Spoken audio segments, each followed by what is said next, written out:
All right.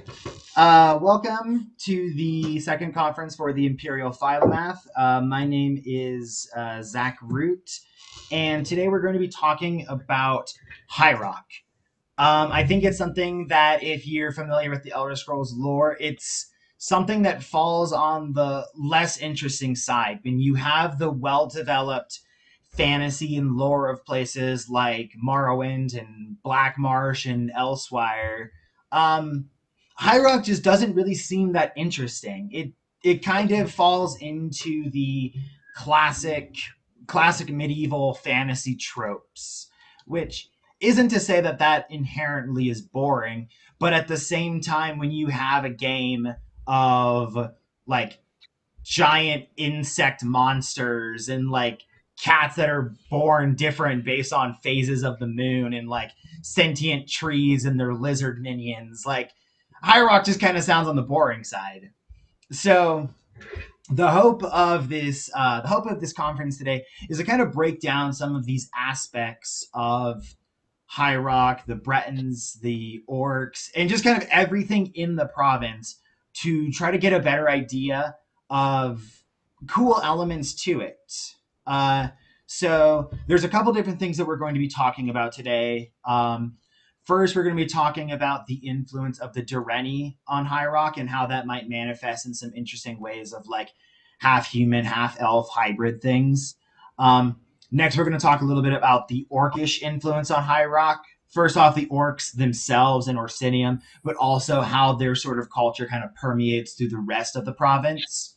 Um, Third, we'll talk about the Reachmen and their influence on the province as a whole. Like, if they represent some sort of a just weird Eastern High Rock thing, or if it's actually some underlying substrate to the entire area. And then lastly, we'll talk about Breton politics. If there's one thing that kind of sticks through more in the lore about High Rock, it's the idea that their politics are just very complicated. Like there's some sort of political intrigue that's always going on between the cities.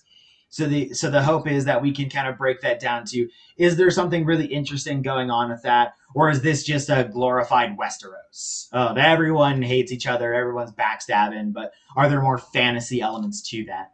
So before we get started, do any of you have thoughts on this? Like, what do you think? Nothing. Yeah. So I guess before we maybe have that a little bit more specific of a question of like, so what is it about High Rock that you think inherently comes off as boring in the Elder Scrolls? Yeah, so it's portrayal of it, to be blunt, but I don't think High Rock is necessarily boring. I'm going to go against the grain here and say that while it does represent, I guess, that kind of typical Western European fantasy, I don't think that it needs to look generic and bland just because we've had Morrowind or we've had Elsewhere or we had something like that. It's what you do with it, it's where you take it that can be interesting. And in fact, while I imagine to an American audience, High Rock with its knights and its kingdoms and all that does seem kind of bland and generic. It's kind of done before. I guess from my perspective here in the UK, in fact, quite often medieval fantasy doesn't really tap into a lot of what we have in terms of mythology in our isles. And even beyond in France and so on, there's a lot still there, a rich seam of Celtic and I guess to some extent even Anglo-Saxon myth that you can use, not necessarily to plagiarize or just do it again, but as something of a basis to extrapolate from. And then when you bring into that, your influence from the elves, from the orcs, from other parts of the Elder Scrolls, each with their own unique cultures and ideals, I think you can create something really fascinating there that hasn't been done. So we're being reductive to dismiss it as boring. I actually love that idea. I think the concept of like a cultural substrate is something that's very underestimated when talking about, I mean, any place in like any place, honestly. And I think that's a good thing to point out about at least European like medieval storytelling, is that yes, like you can base a story in the Middle Ages, but any single place is a product of a historical continuum of like before those people were there were the Romans and the Germanic tribes battling, and before that the Romans and the Celtic, and then the Celtic, and then the Indo-Europeans. Like basically you could always bring that back to an earlier historical stage. And like yeah, maybe a lot of European medieval lore doesn't revolve around these like entirely ancient pagan Celtic rituals, but like you can see them bleed through a little bit in Oh, particular definitely. aspects. And so I think breaking down those substrates is where you can really get some cool ideas for High Rock. And I don't know, maybe it's just because of the fact of like we have to lean into that because they don't have freaking sentient trees in their lizard armies. But like I think it's still a cool idea to do for any place in theory. I, what I like, something I actually like about the sort of generic medieval fantasy element of it is that it makes the idea of the interactions with the other province interesting. Because if it's like if you have a person like here's a medieval European-esque world, and next door there's a massive continent of these Vikings that can shout down walls, and they got dragons flying everywhere, and below them are the Yakutans, and then there's it's like the idea of the interactions between the the medieval esque Breton and the dark elf riding around with his giant bug, worshiping his god who's just living in that temple over there. Uh-huh. Seems very interesting.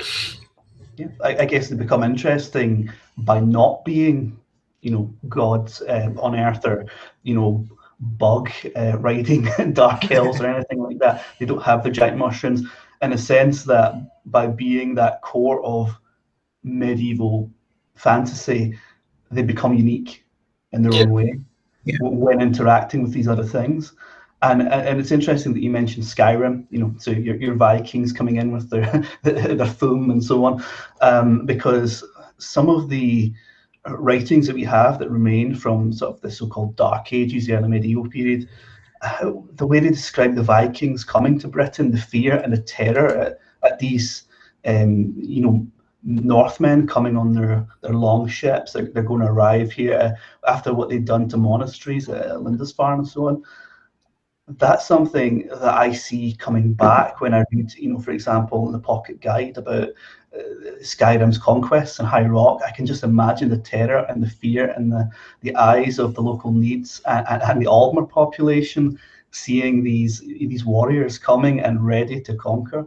And I guess it shows you a kind of darker side to the Nords than what we like to see.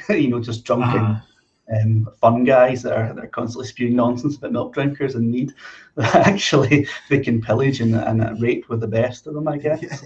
If they're apocalyptic enough that if they could bring the Chimer and Dwemer together to fight against them, then that does say something of a more sinister nature of and them. also just Yeah. about Weather and the robot armies and all that stuff. Yeah, right. So I like that idea that you're getting at, George, of action versus reaction in these cultures. Like you can have a unique thing emerge of like yeah, compared to the rest of Tamriel, it might not have these as fantastical elements to it, but then that is something that makes it unique. Of like, damn, I don't have some like god kings that like help us like flood the entire fucking province when the Akaviri come or something. Like, it gives this thing of like, we're just these pretty normal things. Like, we have to kind of invent around these problems.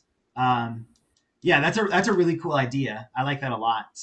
Um, so I think we can get started with some of the main like bulletins that I wanted to hit on for this conference. So the first one would be the Direnni influence on High Rock. So if you're any sort of person that knows anything about Elder Scrolls lore, like Bretons are like like partial mer, partial human, like hybrids, you could say, and a lot of that was caused by the arrival of the Aldmeri group called the Direnni and their subsequent interactions with like the local need groups. So I'll let James kind of spearhead this conversation for us. What sort of cool aspects of this do you think are things that we need to consider more? Well, funnily enough, we're speaking here about the Direnni, although if we take Topal the Pilot, the Beast folk were there first. So possibly Uh, we should segue into Orcs here instead. uh, But just passing the buck, of course. But one of the most interesting things I find about the Direnni is they're so full of contradictory, historical information. Who are the Direnni?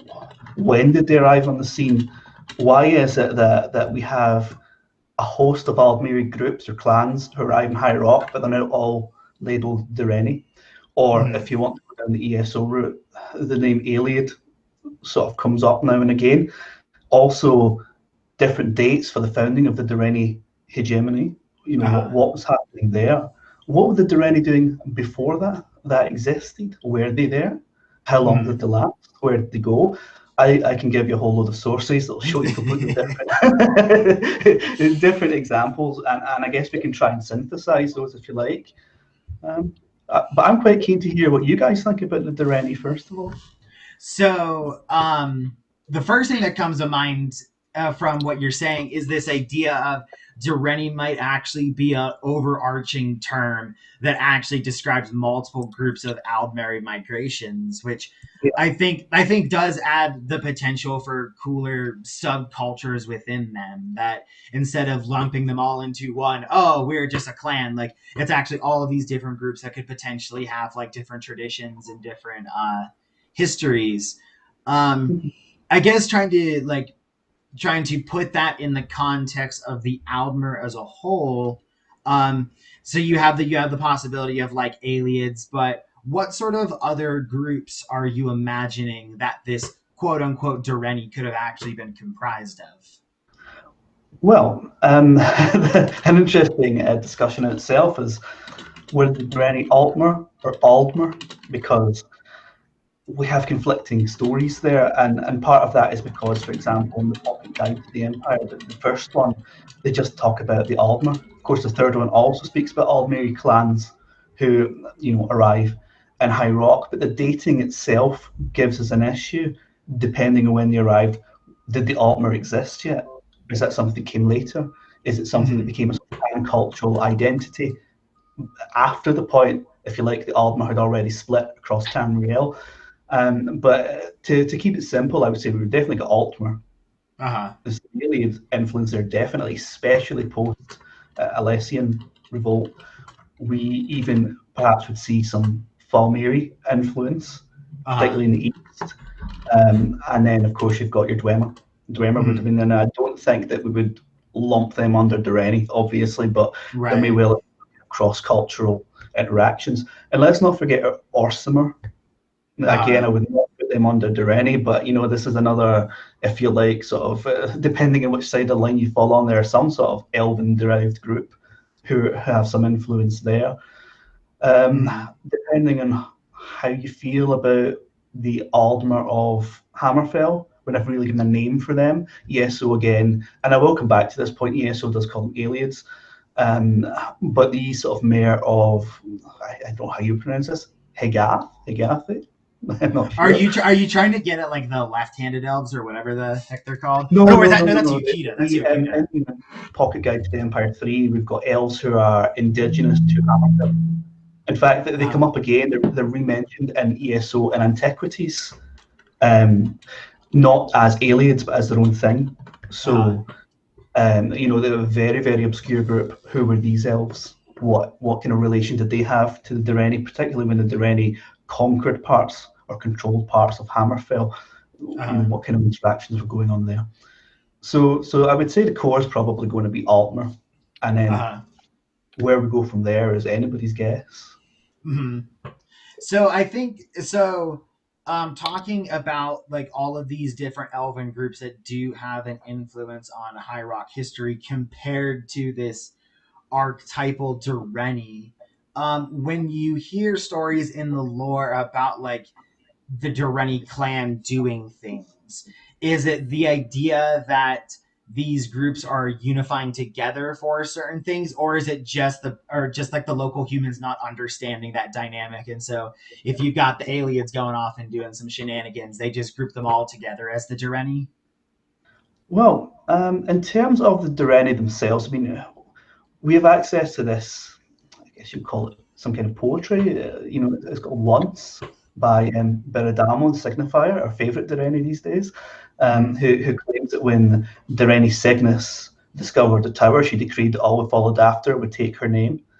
So there is a possibility then that it became a kind of traditional thing that any Aldmeri group who then travelled to High Rock would, whether or not it was an actual thing, at least traditionally would come under the name Direnni. I'm trying to think what we could maybe compare that to in real life. I'm not sure if anyone knows of a cultural group or grouping who maybe took a name after a leader of some kind. I believe that there was their actual name was I can't remember it right now, but there was a group of Scythians under a specific king that were, I don't think they called themselves after him, but other cultures around them, the Persians, I believe specifically, gave them a name after that specific king. Right. So something like that then. I mean, we'll find out who that is later.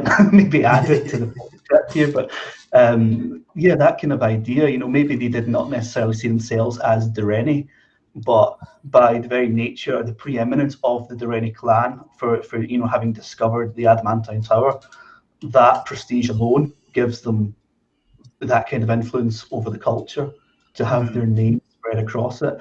We might have found that if we could speak to some of these other clans, they had a different take on that, but they're not around these days to question the historians. But still, there is actually a core Direnni clan, specifically the family Direnni, who have influence there as well. And I think that's where we start to see this kind of first among equals situation arise, specifically again in the early First Era. Before that, it may well have been city-states all doing their own thing, maybe kind of nominally accepting the term Direnni as some kind of symbolic thing, but not necessarily taking their orders from them or cue from them. So, I guess the thing that I'm starting to think now, after hearing this conversation go on a bit more, is the potential for elaborating more on this history. If we're saying that the Direnni were not a monolithic group, but actually just a human biased interpretation of a collective of multiple Aldmeri groups, then for the long-term history of High Rock, what sort of value do you think there is in delineating that history of having then the clan yada yadas interacted with the whoever's so how does High Rock benefit by having this potentially this clash of elven clans? What value does High Rock have having this history a little bit more elaborated? I think it'd be interesting that you could directly connect that to modern High Rock and how the Bretons interact with each other. It could be that a lot of the more prosperous, not the ones made by the Nords, I think wasn't Daggerfall founded by the Nords during their, some of the other ones, the Middle Kingdoms, I guess, were originally Direnni kingdoms, and they've the switch from the elves to the humans was not. They talk about that a lot in the lore. It's not all. It wasn't just they say it's a rebellion. They rose up. But a lot of it was just there are just now more humans, and they are given power in the state. And so it was this kingdom, this Direnni king had only human kids, so the humans inherited the throne. All those human concubines and all that stuff. Yeah, I like that idea a lot because I think that feeds into the general comments that we were saying at the beginning of the importance of cultural substrates. when talking about the history of an area. So if you have like distinct kingdoms in High Rock that have different elven origins, then you can kind of start tracing some of the cultural differences between these kingdoms to those sorts of differences. I guess the question is then, what extent does that substrate continue to identify that region, even on like a subconscious level? Like, and even thinking this to a actual like real world example, like how much do modern day politics in France and Germany, how much of those actually still inspired by some like ancient antiquity Celtic and Germanic tribes? Like, where do you draw the line of like, yes, there is a cultural substrate in that area, but at a certain point it evolves to an extent where it no longer resembles anything of that original form? How to even broach that topic without mentioning the far right? Yeah, right. I'm not sure. I'm not going into that. Yeah, so but I think that's just an interesting question overall of like, there's a part of me that really wants to like imagine how these different elven tribes have like continued to have a cultural presence in each like distinct kingdom, and then maybe a way to better segue that into some relevance for modern time. um like, do you think that like, how prevalent do you think that Breton groups actually hold pride of their elven ancestry?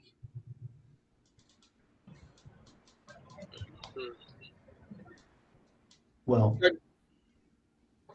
I'd assume that depends, Mhm. because if you look at like where everything goes and how the eras go, like you probably don't want to do that when the Alessian Order's in charge. You don't want to be all proudful about that. But or when the Nords are in charge, like, I think it really depends on who's in charge. Mhm. I'm sure there's some, I think it's one of those case by case basis where I'm sure this guy is and this guy's not. From kingdom to kingdom. I mean, it's used. Elven, if you like, sympathies are used at times to identify people who are against the prevailing powers at the time. And yeah, so in fact, I think we're told about the attempted secession of High Rock eventually from the First Empire, because some dubious claims about anti-Elven bias, but also there's a taxation issue and so on. But it's notable that the claims of the Empire being anti-Elven were one of the reasons given, if you like, to justify an independence movement within High Rock. So I imagine that you would see that quite a lot if Nords are in charge, if the Imperial, the Cyrodiils are in charge, and so on.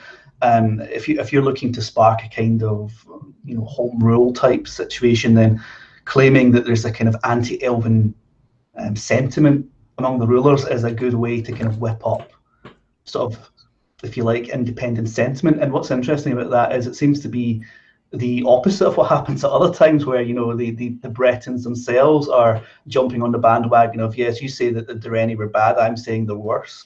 There's a lot of that going on too, and of course that was when the elves were in charge. So I reckon it's much a case of playing one side off against another, depending on who you're siding with, who's ruling entity at the time. But we still see some elven, if you like, privileges or support, or taking pride in that, even in at least in the time of ESO, because we've got House Tamrith in Rivenspire, whose motto, we find one of their what do you call them? It's like crests or something like that, from the mid-first era, written in Almirus, and we're told that it still signifies their pride and their elven heritage, even as it talks about RK within it. So we get a nice kind of synthesis going on there. We've got the whole claim during the war with King Rancer and so on, that some old Direnni codex or whatever was found to justify some guy's rule of Rivenspire. I mean, unless you have some idea of the value of old Direnni codexes, whether it's made up or not, then if you don't value that thing, it means nothing. But if it's valuable, then as it seems it was, it's going to help somebody get to the throne. So it's showing there's definitely an adherence to that tradition, even if it's pre sort of managed high rock. It's still there. It's still important. It's a continuity going right back. I mean, that's before you even get into Finaster worship for those Bretons who support their elven blood and what have you. It's definitely still a strong influence there, even if it's not what it once was. I think that's a really good point, to bring in just simple power dynamics into it. Like, I think I was originally I originally was starting at it from like a pure like genetic perspective of like, oh, I'm more elven, so I'm better. But I like this idea that High Rock's history is based in a place where the elves ruled first and then men started taking over. So it will always be the story in High Rock that the elves were once in charge and they were the powerful group. So it can be used as this political ploy of, I have more elven blood, so we're the bigger badasses. Like, because that was something that played out through High Rock history of like once the elves kind of started losing their power a little bit, there was this transition of like, yeah, so the needs were a little bit more in charge, but the needs that were more elven were in charge. So even when you get to the point where that dwindling of the elven bloodline is pretty small, you can have groups take that historical narrative when they want to assert their authority or their dominance. And I think it's very situational, like you were getting at, James, of like, depending on who's in charge, like, is it something you kind of want to hide in the closet, or is it something that you're going to bolster and I'm proud that I'm Elven? And I think it really, what's up?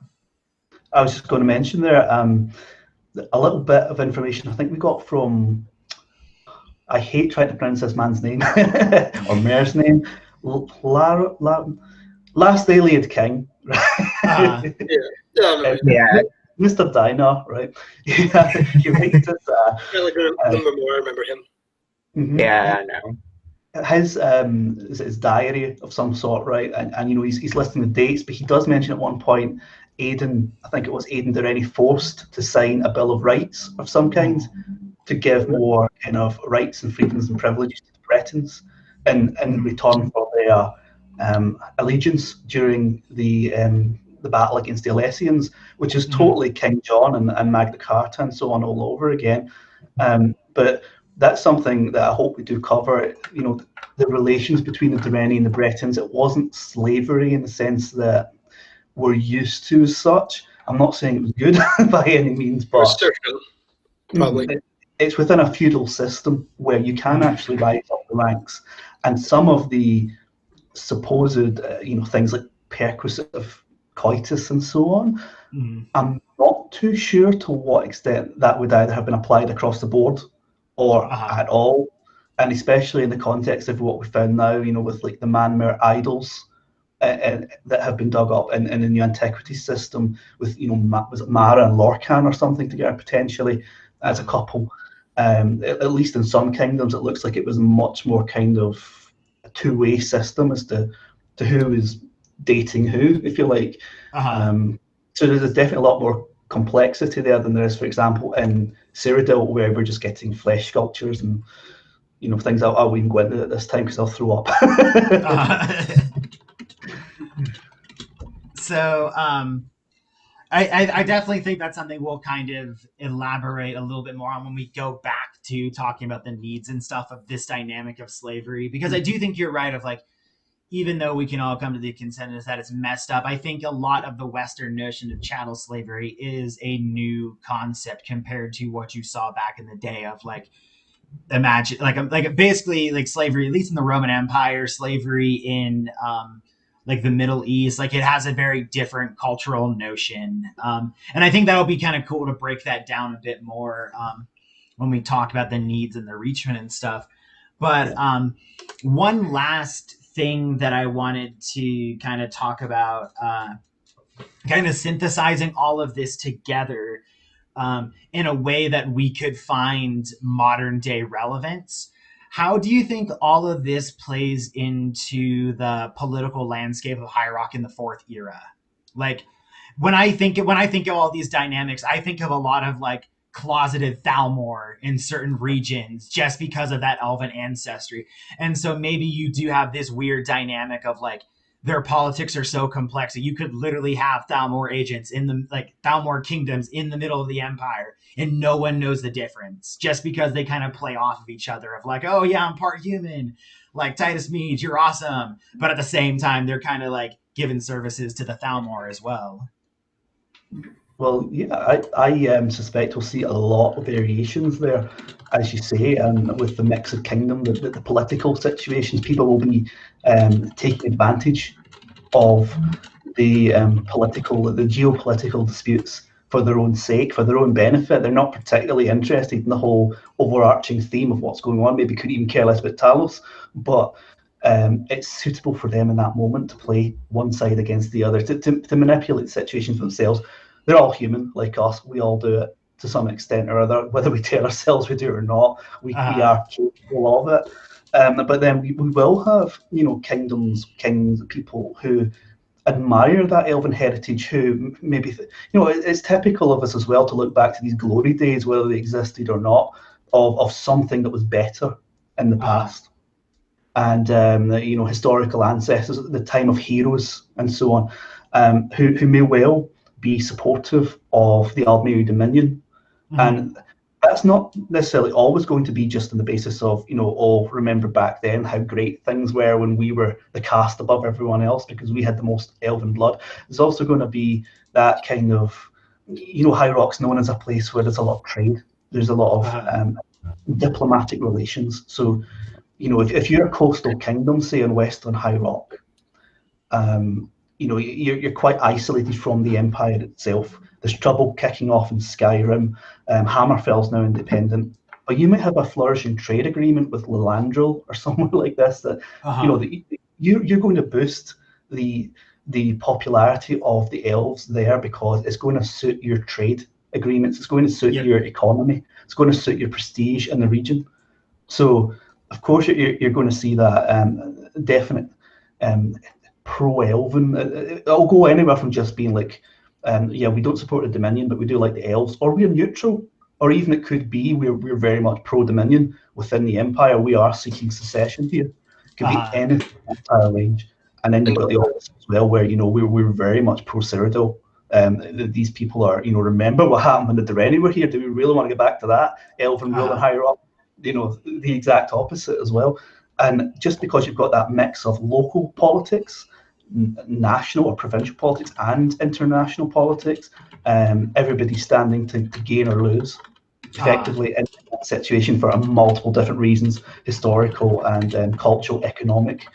You could have such a crazy system going on there with all of these kingdoms. It would be fascinating to look at, but it would need, I don't know, some kind of massive game in itself we've never seen before. And on the subject of Thalmor influence in High Rock, you got to remember that the Direnni are still there. They're they're still there, and some of them might have interest in reclaiming some of their old territory on the mainland with Thalmor. Although interestingly, they have that situation where the Thalmor have been sending agents to kill exiles and so on, dissidents on Balfiera. I can imagine that does not sit well with the Direnni. So you might be in an interesting where the Direnni themselves are not pro-Dominion, and yet others are pro-Elven who might then support the Dominion. So they've got Elven groups who are anti-Dominion, but yet, as you say, George, might have their own aspirations to, could we use this as an opportunity to boost their own prestige while still being anti-Dominion? Could that, in fact, be a way to square the circle? Pro-Imperial Direnni, or at least pro-neutral Direnni, rising to the forefront on this pro-Elven sentiment while still being anti-Thalmor. So many games. That's an aspect of it that I didn't even think about. Of like the Direnni don't have to be pro-Dominion. Like if I were a gambling man, I would say they would most likely take the side of the Dominion. But obviously, a lot of these groups are based on the initial sentiment of we left Alinor for a reason, And so if you have this historical narrative, like we left for this reason, and then all of a sudden you got this group claiming of like, oh, we're bringing the Alinor boys back together. Like there is a part of like there's a part of me that could see the Direnni being like, no, like we don't want to do that. But at the same time, in that power dynamic, they might be like, oh yeah, no, we'll have you guys. Like, oh yeah, Elven Bros for life. Like, let's go take some High Rock territory back. Yeah, It'll be interesting to see how the Thalmor treat gods like Finast in the present day, because just going by the whole idea that they're kind of xenophobic, at the very least, there's definitely, there's always been this sense that the Isles are the best place to be, and everywhere else is inferior. And yet you've got a god here who's worshipped for, themes like exploration, like travel, like testing your faith, and leaving home from childhood onwards. This is the kind of theme of that particular deity. A deity who is now worshipped by a group who left the Isles at a very, very, very early stage and never come back, and now inhabit the first tower. So, is Finast a god who's really going to be popularized by the Thalmor? I'm not sure about that. And then if Finast is still held in high prestige, as he's claimed to be, this so-called Direnni teacher in the second era, if that's still going on in the fourth era, then I'm not so sure that religious dynamic's going to work too well either. So that would be an interesting aspect to bring into the religious aspects of Finast worship, basically. Leaving the isle. So something about like kind of even imagining the Thalmor interacting with High Rock that brings its own questions into I guess our lack of knowledge about what's happening in Valenwood right now kind of makes this difficult because so obviously the Thalmor, like the Dominion, the Third Dominion started when the Altmer helped stage the coup in Valenwood. So obviously there's an external sentiment of yeah, we're getting all the boys back together, but how are the Bosmer actually being treated in Valenwood? I think that sets up an interesting thing of what would the Thalmor do if they did take High Rock? You have all of these first off, they even pureblood elven groups, but they're also dissidents because they left Alinor, and then you have all of these half elves. How interested are the Thalmor in getting the elven boys back together again versus their own weird xenophobia? Well, just to kind of skip off of what I was saying then about the Finast worship there, you've also got Ifri. How is Ifri treated? How is the Green Pact treated in Valenwood today? To what extent are these foreign elves and their particular cultural variations acceptable? The Direnni did, of course, famously interbreed with men. That doesn't seem like something the Thalmor are going to be particularly keen on. How are they going to react to the idea of manmare? On the one hand, they could say, that's a kind of abomination. This thing's anathema. It should never have happened. At worst case scenario, exterminate them because it's miscegenation or whatever. Just get rid of them. The other side of the coin is, could they see that as the way forward for mankind? A way to raise them from the pit. And even if I'm never going to reach the heights of the Great Almeri, maybe we can drag them out of the muck at least onto the shoreline here, even if we're not going to get to heaven, and maybe they'll know their place as well. It's a case of in a weird kind of way, it's like everyone can be redeemed. No one goes to hell. Everyone can come back, but it'll be a very slow process as we bring your bloodline up to our levels, or maybe even some kind of eugenics experiment where you could turn men into men. Would that work? It'd be interesting to see how that would work, and where the Direnni would fall into that. That sounds more on brand for the third Almeri. Yeah. When you talk about maybe you can rise, that seems a little too altruistic for this Dominion we've met in Skyrim. Oh yeah, definitely. But I do think there will be altruistic Thalmor. Yeah, they'll be at the forefront to do the diplomatic shit. The people in the background are going to be the ones that are pushing the eugenics situation or the extermination. But I don't think you're going to advertise that when you go into High Rock, not at the start anyway.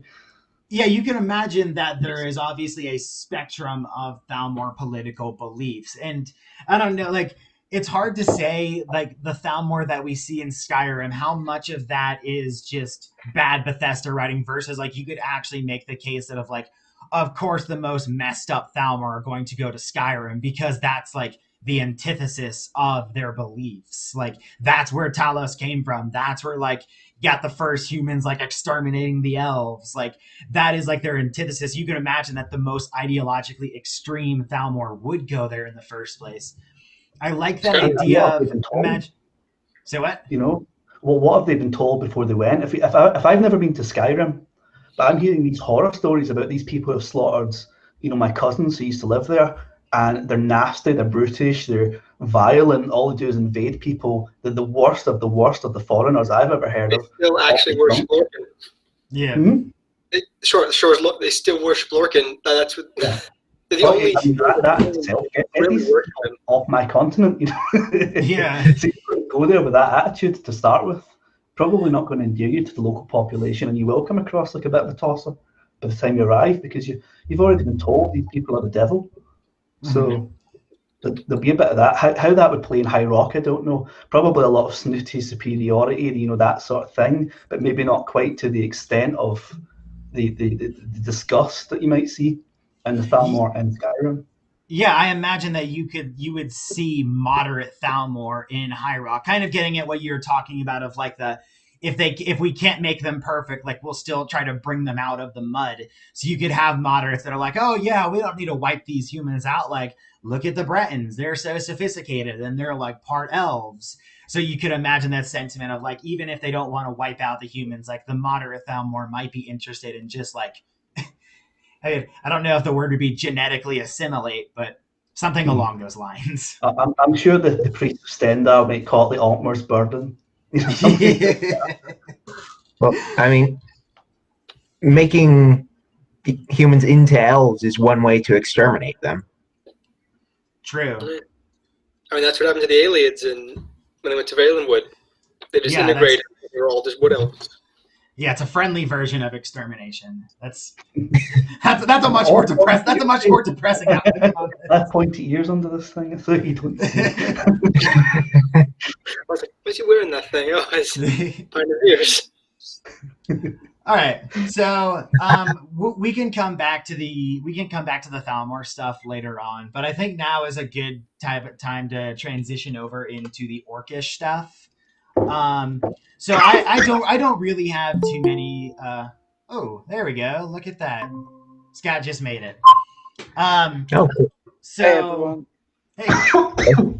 So, with talking about the Orcish influence on High Rock culture, I honestly don't have too much to say about this. Like, when we're talking about this idea of cultural substrates, the problem with like analyzing the Orcish perspective of this is that they are a very ostracized group, and so the extent to which you would actually find cultural blending between the Orcs and like the needs or even the Direnni. Like I guess I just don't imagine very much of that happening, but maybe we don't have to view it so much of like a cultural assimilation thing, but even further creating a cultural hierarchy. Like we talk about the dynamic between the elves and the humans, like is there another branch of that hierarchy where the orcs sit? And if we were actually like fully fleshing out the world of Tamriel, like you would have orcs in basically a really, really like discriminated class across High Rock. Like, what do you guys think? Well, the Direnni claim to have sacked Orsinium first. How many times has Orsinium been sacked? It's like a lot of fucking times. Yeah. Number 4. The 4th Orsinium. It's not even in High Rock this time. I just don't think that the Orcs have ever been in a situation where they've been anything other than the lowest rung on the ladder. They're not even on the ladder. Actually, they're in a pit somewhere. They're not there in any sense as an acceptable race. I don't think at any point until the Empire comes along. They've just been seen as monsters. What's telling is they're used as dungeon monsters, aren't they, in the earlier games before they achieve recognition? And I think it's Oblivion, isn't it, where they talk about I'm going to get this wrong now. I think it's Gortlog says he's sending out orcs as adventurers to go and claim treasure to build up Orsinium. Yep. So one thing that gives me a little bit of light at the end of the tunnel for imagining the Orcish influence on High Rock is the extent to which like discriminated classes actually help form a lot of bases of cultural traditions. Like at least in Southern Europe, like around the Mediterranean, like the Romani people were a very discriminated class and like continue to be so today. But yet, lots of traditions from like the Middle East, from Italy, from Spain, from Greece derive from these Romani traditions of like they're the lowest rungs of the society, but also they've got some cool shit. I kind of like it. Like, to what extent can we imagine that happening with the orcs of just some weird little orcish traditions kind of manifesting their way into High Rock culture? There's a pretty easy one to draw between the Romani and the orcs. We talk about curses, the gypsies' curse. And we say, well, they're the god of their, like the head god of their religion, the orcs, is a god of curses and blood oaths. So maybe we talk about maybe in High Rock, you swear a curse of vengeance on someone. So maybe there are formulaic curses that you can swear, like in a medieval sense where you swear upon God to punish someone. Maybe that's filtered down into a High Rock societal thing of like maybe cursing, and maybe you get some of that Aunt Mary like dueling side to it as well. I can imagine, High Rock nobles, you have offended me, and you go to maybe like you swear a curse on them, and the curse is then taken as a challenge to duel or something like that. I really like that idea. I think it adds. Adds a like, and this is something we'll talk about by the end as well. But I think it adds a little bit of a flair to making Breton culture interesting as a whole. Of like, this is a reason why their politics can be complicated. Like, you can just kind of like, hey, like, I don't like that guy, and you have a curse, and all of a sudden it's like fight, and then it just goes into like Mortal Kombat at some point. Like, it should be like Game of Thrones and the way the politics works, but it's been depicted as just Arthurian England, France basically, in a lot of cases. Which, as someone from Europe, is a bit boring. You've got Morrowind with all this exciting flora and fauna, and then you've got something just like it's a copy and paste of what I'm already used to.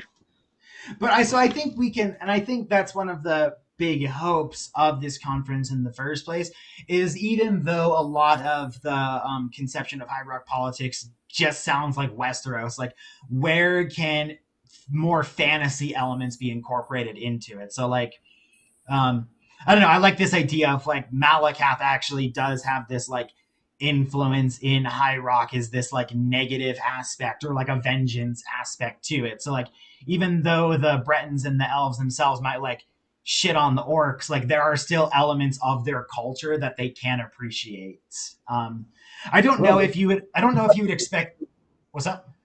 The conflict between the kingdoms, principalities, duchies, all these different fiefdoms, that definitely screams Malakath playing one side off against another. It's a very common theme in Rothgar. So I could see Malakath almost being a minor god of political conflict. What's going on there? They're definitely more Bretonized, though. If you go straight Malakath, they'll be all like, "Oh no, Daedric Prince," and then run away. But if you give it more of a kind of sense, I was thinking in the sense of like, if we talk about blood curses and stuff, but we also talk about the sworn oath. But you swear an oath to be a bannerman for a noble house, don't you? And maybe there's like a repercussion if you break that oath, because obviously they fight. It's some silly quote, isn't it? Like a Breton with a hill is now a king or something. Yeah.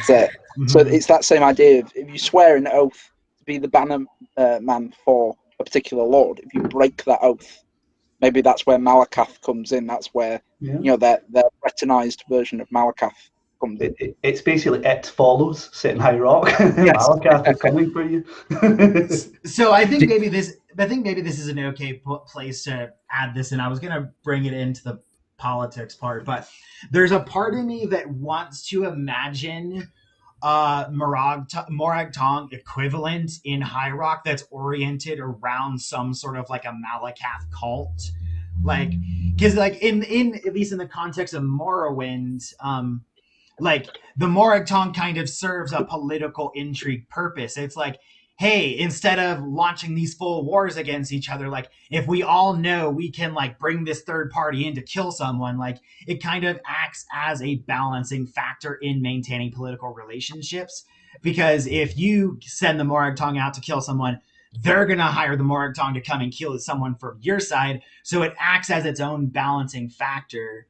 I like the idea of something of like a Morag Tong cult in High Rock that's oriented around Malakath of like you can like you made an oath, like you need to keep it. If you break it, like we will come down, we will hunt you down and kill you, sort of thing.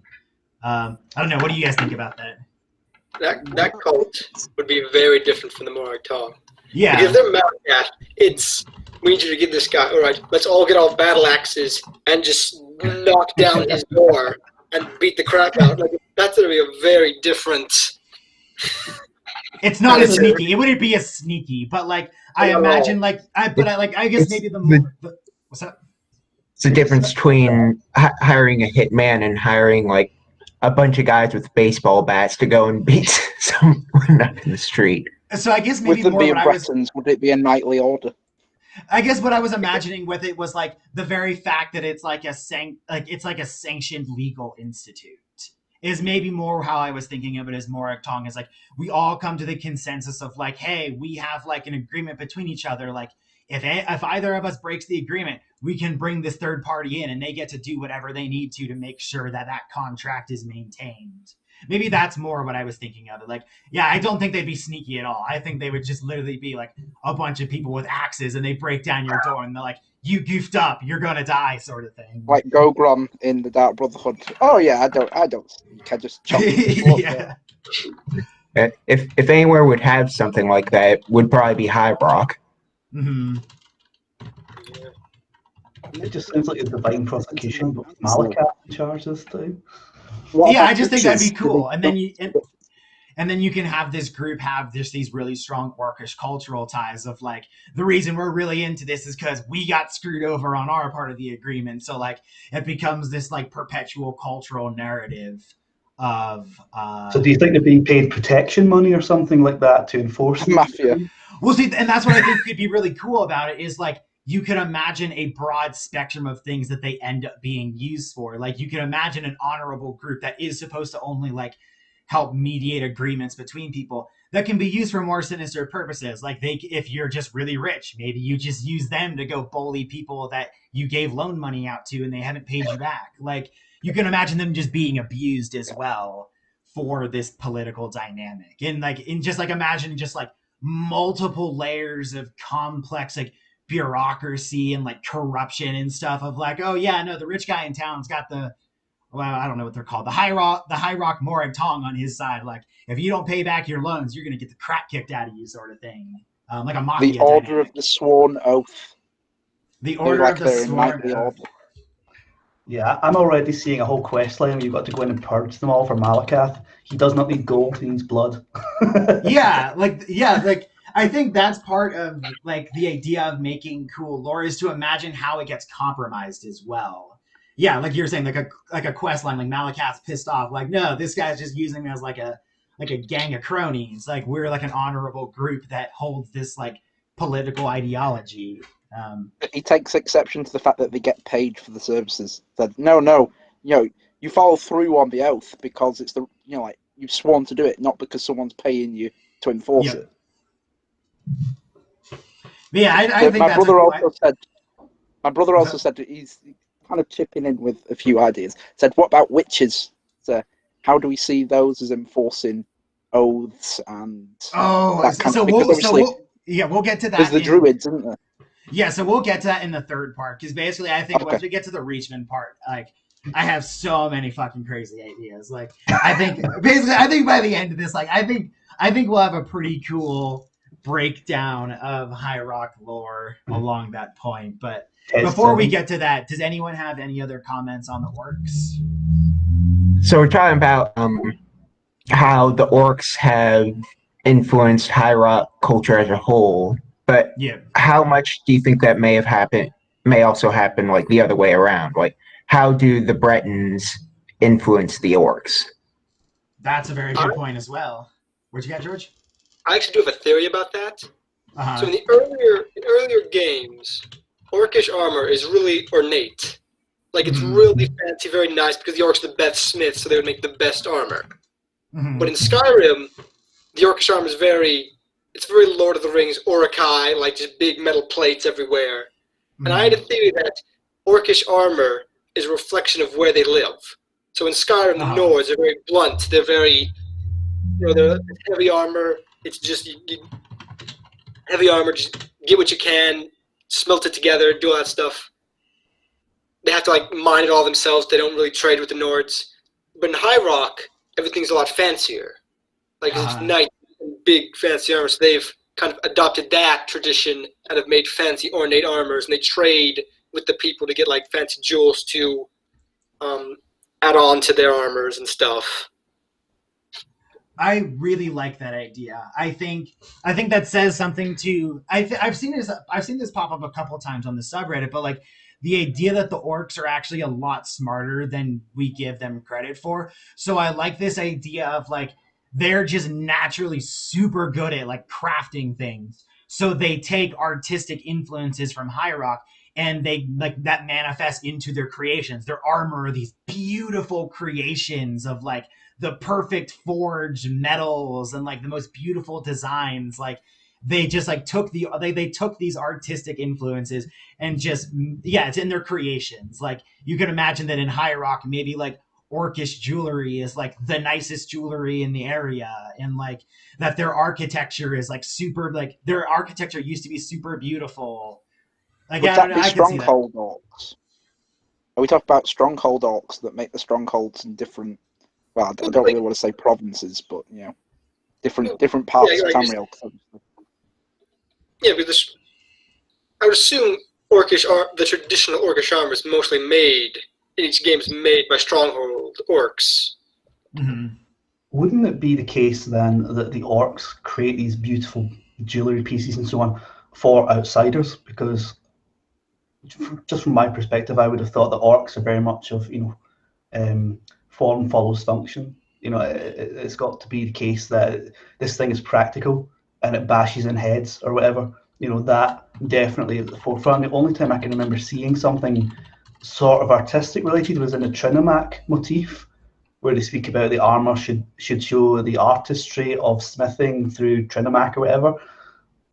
It's just harder for me to imagine this jewel encrusted beautiful armor for orcs to wear for the sake of wearing it. I could see them being very dismissive of that. So I kind of saw this as an idea. Oh, sorry, go for it. Go for it, Scott. How do we reconcile the appearance of orcish armor in Morrowind, where it looks very samurai-esque? So what I was thinking, trying to go off a little bit of what James was like bringing up a concern about, is you can imagine a difference between stronghold culture and Orsinian culture. Like there is, this is just also kind of like an aspect of like human evolution as well, of like when we decided to all get together and make these big like societies and cities, like there were certain cultural things that we were willing to like surrender. So you can imagine of like if like a orc from Orsinium went out to the strongholds, they look at them of like, oh, you're just like a little city pansy. Like you've already given up a whole bunch of stuff that we used to hold dear. So when I imagine this like artisanal side to the orcs, I imagine as like a co-option of other like city principles. Like, because I don't actually see the orcs wanting to wear that nice jewelry. Like I imagine it as some orc that's like wants to be more like the Breton culture and like, oh, I'm gonna make really nice jewelry and stuff. But like all the other orcs are like, what are you doing, dude? Like that shit's useless. Like come help us battle. Like go help us fight the shit out of some stuff. Like yeah, I would imagine a big difference between them. Yeah, just as you mentioned Orsinium, what about the idea of having an orcish king? Could that have derived from sort of High Rock, the political institutions there? I mean, is it a natural thing for the orcs to have a monarchy? Damn, that's an interesting idea.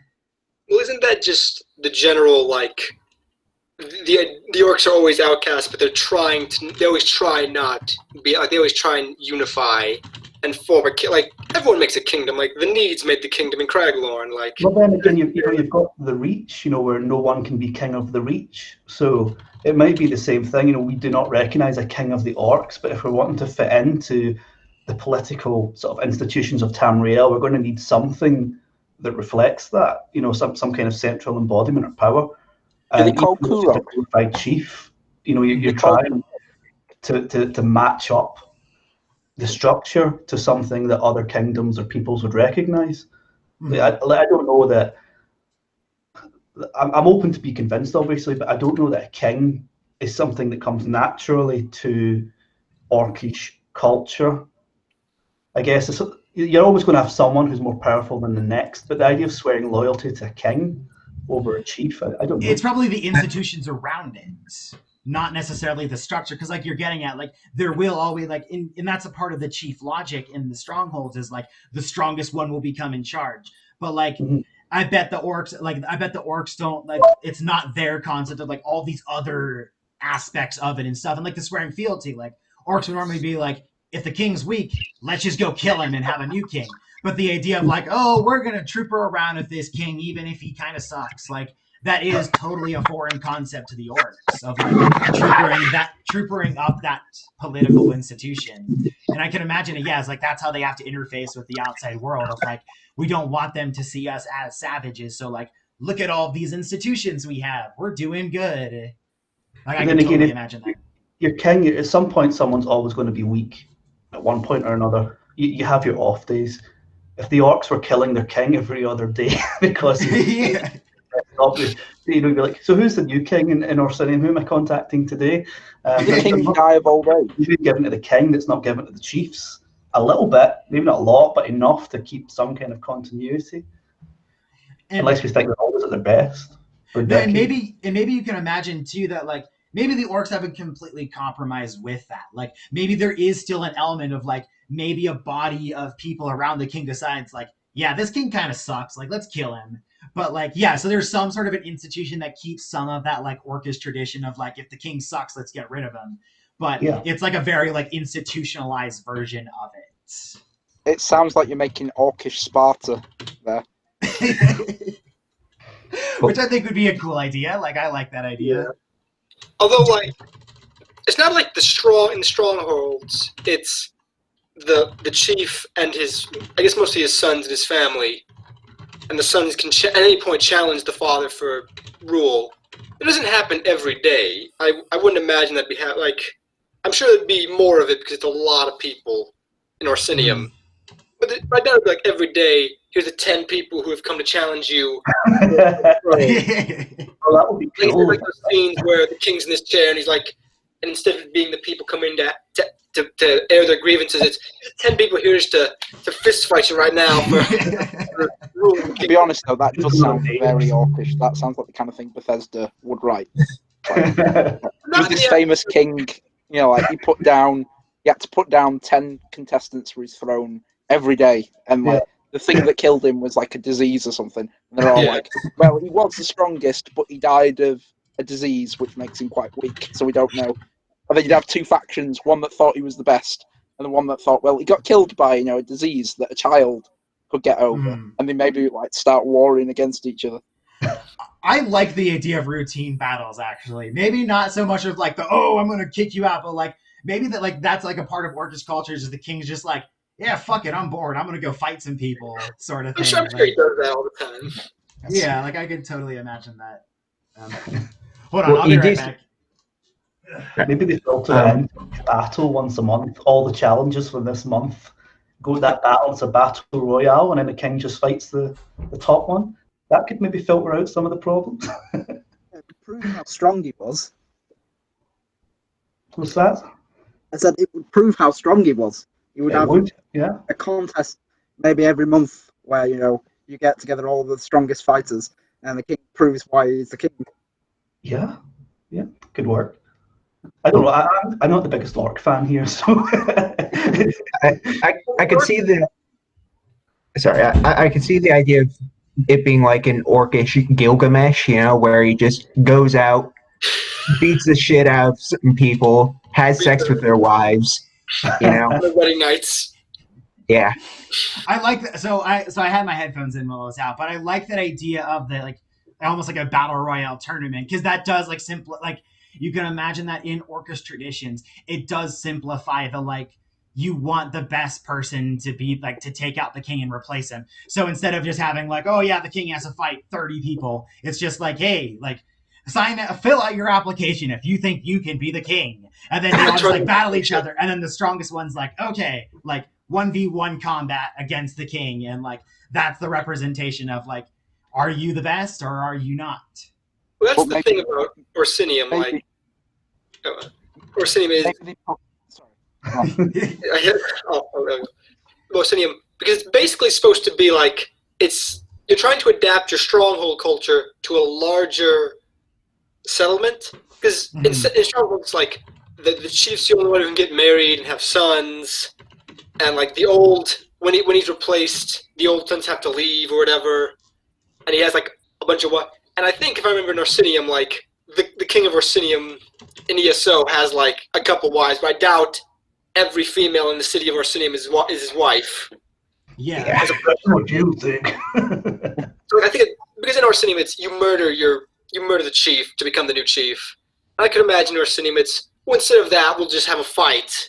We'll have a non-murder fight, and whoever wins is the new king. Just a curiosity though, as we all know, a king can be great on the battlefield, but absolutely useless politically. So do you think that you would also have to go through tests of intelligence, or politics, or cunning, or something like that? But they don't what I was going to say is, I wonder whether it's just as a point of them being city orcs and not stronghold orcs, whether it's not as fair as we would think it is. So it's not any orc can challenge the king, but there's like a noble line. There's like a set of noble families, and they train up the best of their lines to challenge the king.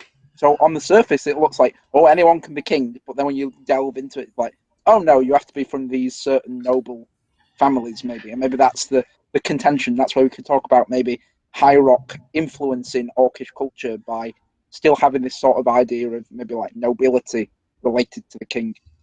I think that helps get at and this is kind of like the bigger problem of like what we were talking about, of like Orsinium is a big place, and like George is saying, you can't have the chief literally banging all the chicks in town for everyone being his spawn. Like the very fact that inherently the old Orcish tradition can't do everything that the city does, and so like what James was getting at a little bit earlier, like maybe there is this whole problem with it of like, yeah, the king is a super good fighter, but like he doesn't understand anything about economics. And so you have this weird disconnect where like basically you don't actually have the best people in Orsinium in charge because they keep trying to fall back on these antiquated systems that don't work for a city. So like you have these elements that are like, yeah, let's like incorporate some high rock politics into this, like have a nobility class, like have all of these distinct aspects of society that like orcs normally don't have. And so you have this kind of like clash between old and new trying to run the system.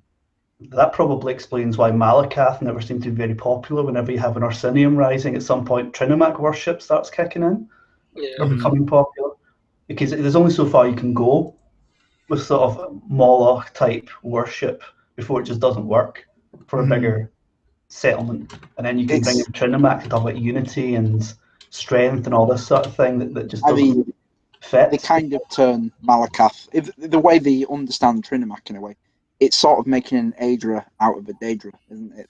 The way they use Trinomac. I've always sort of thought of, maybe this is different obviously to the Tribunal, but with Daedra worship it seems very much like it's more suited to the kind of, living rough kind of lifestyle of tribes than it is for city living. So, deceit and,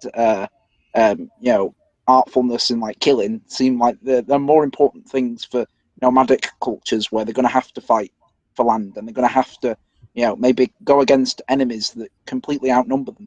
But then like secret murder and sex plots don't seem like they help keep a giant city together. So maybe, tell it to the that's probably also. Yeah. That's probably also why the Reachmen are Daedra worshippers.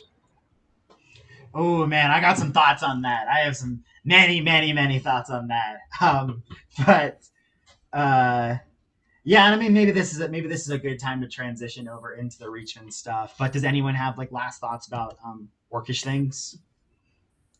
I would say maybe the Orcs favour Tridumac because they know Bretons will only accept an Orsinian that worships Tridumac. They're not going to want Daedra worshippers on their doorstep. That's a good like Tridumac is basically a compromise religion. Yeah. Oh, that's a juicy thought. Like, because that definitely undermines a lot of their aspects. If it's actually just like Malakath light trying to get like make sure the Bretons aren't pissed off at us because like, oh yeah, no, this guy apparently was something else back in the day, and he was Nito too. So I guess we'll worship him. So we swear he's an Aedra. He's definitely an Aedra. You don't have to worry about. Yeah, no. Without opening it up kind of world, but Tridumac, he's definitely two-faced as well. You know, I'm not talking about the Dunmere claims he's a liar, but you know, there's definitely the mask of the subterfuge and all this. There's hints that Tridumac was not fully truthful. He was also duplicitous. He was also a god of oaths and things like that. So, you know, that's a tale for another time, obviously. But Tridumac definitely isn't as far away from Malakath as we think. Yep.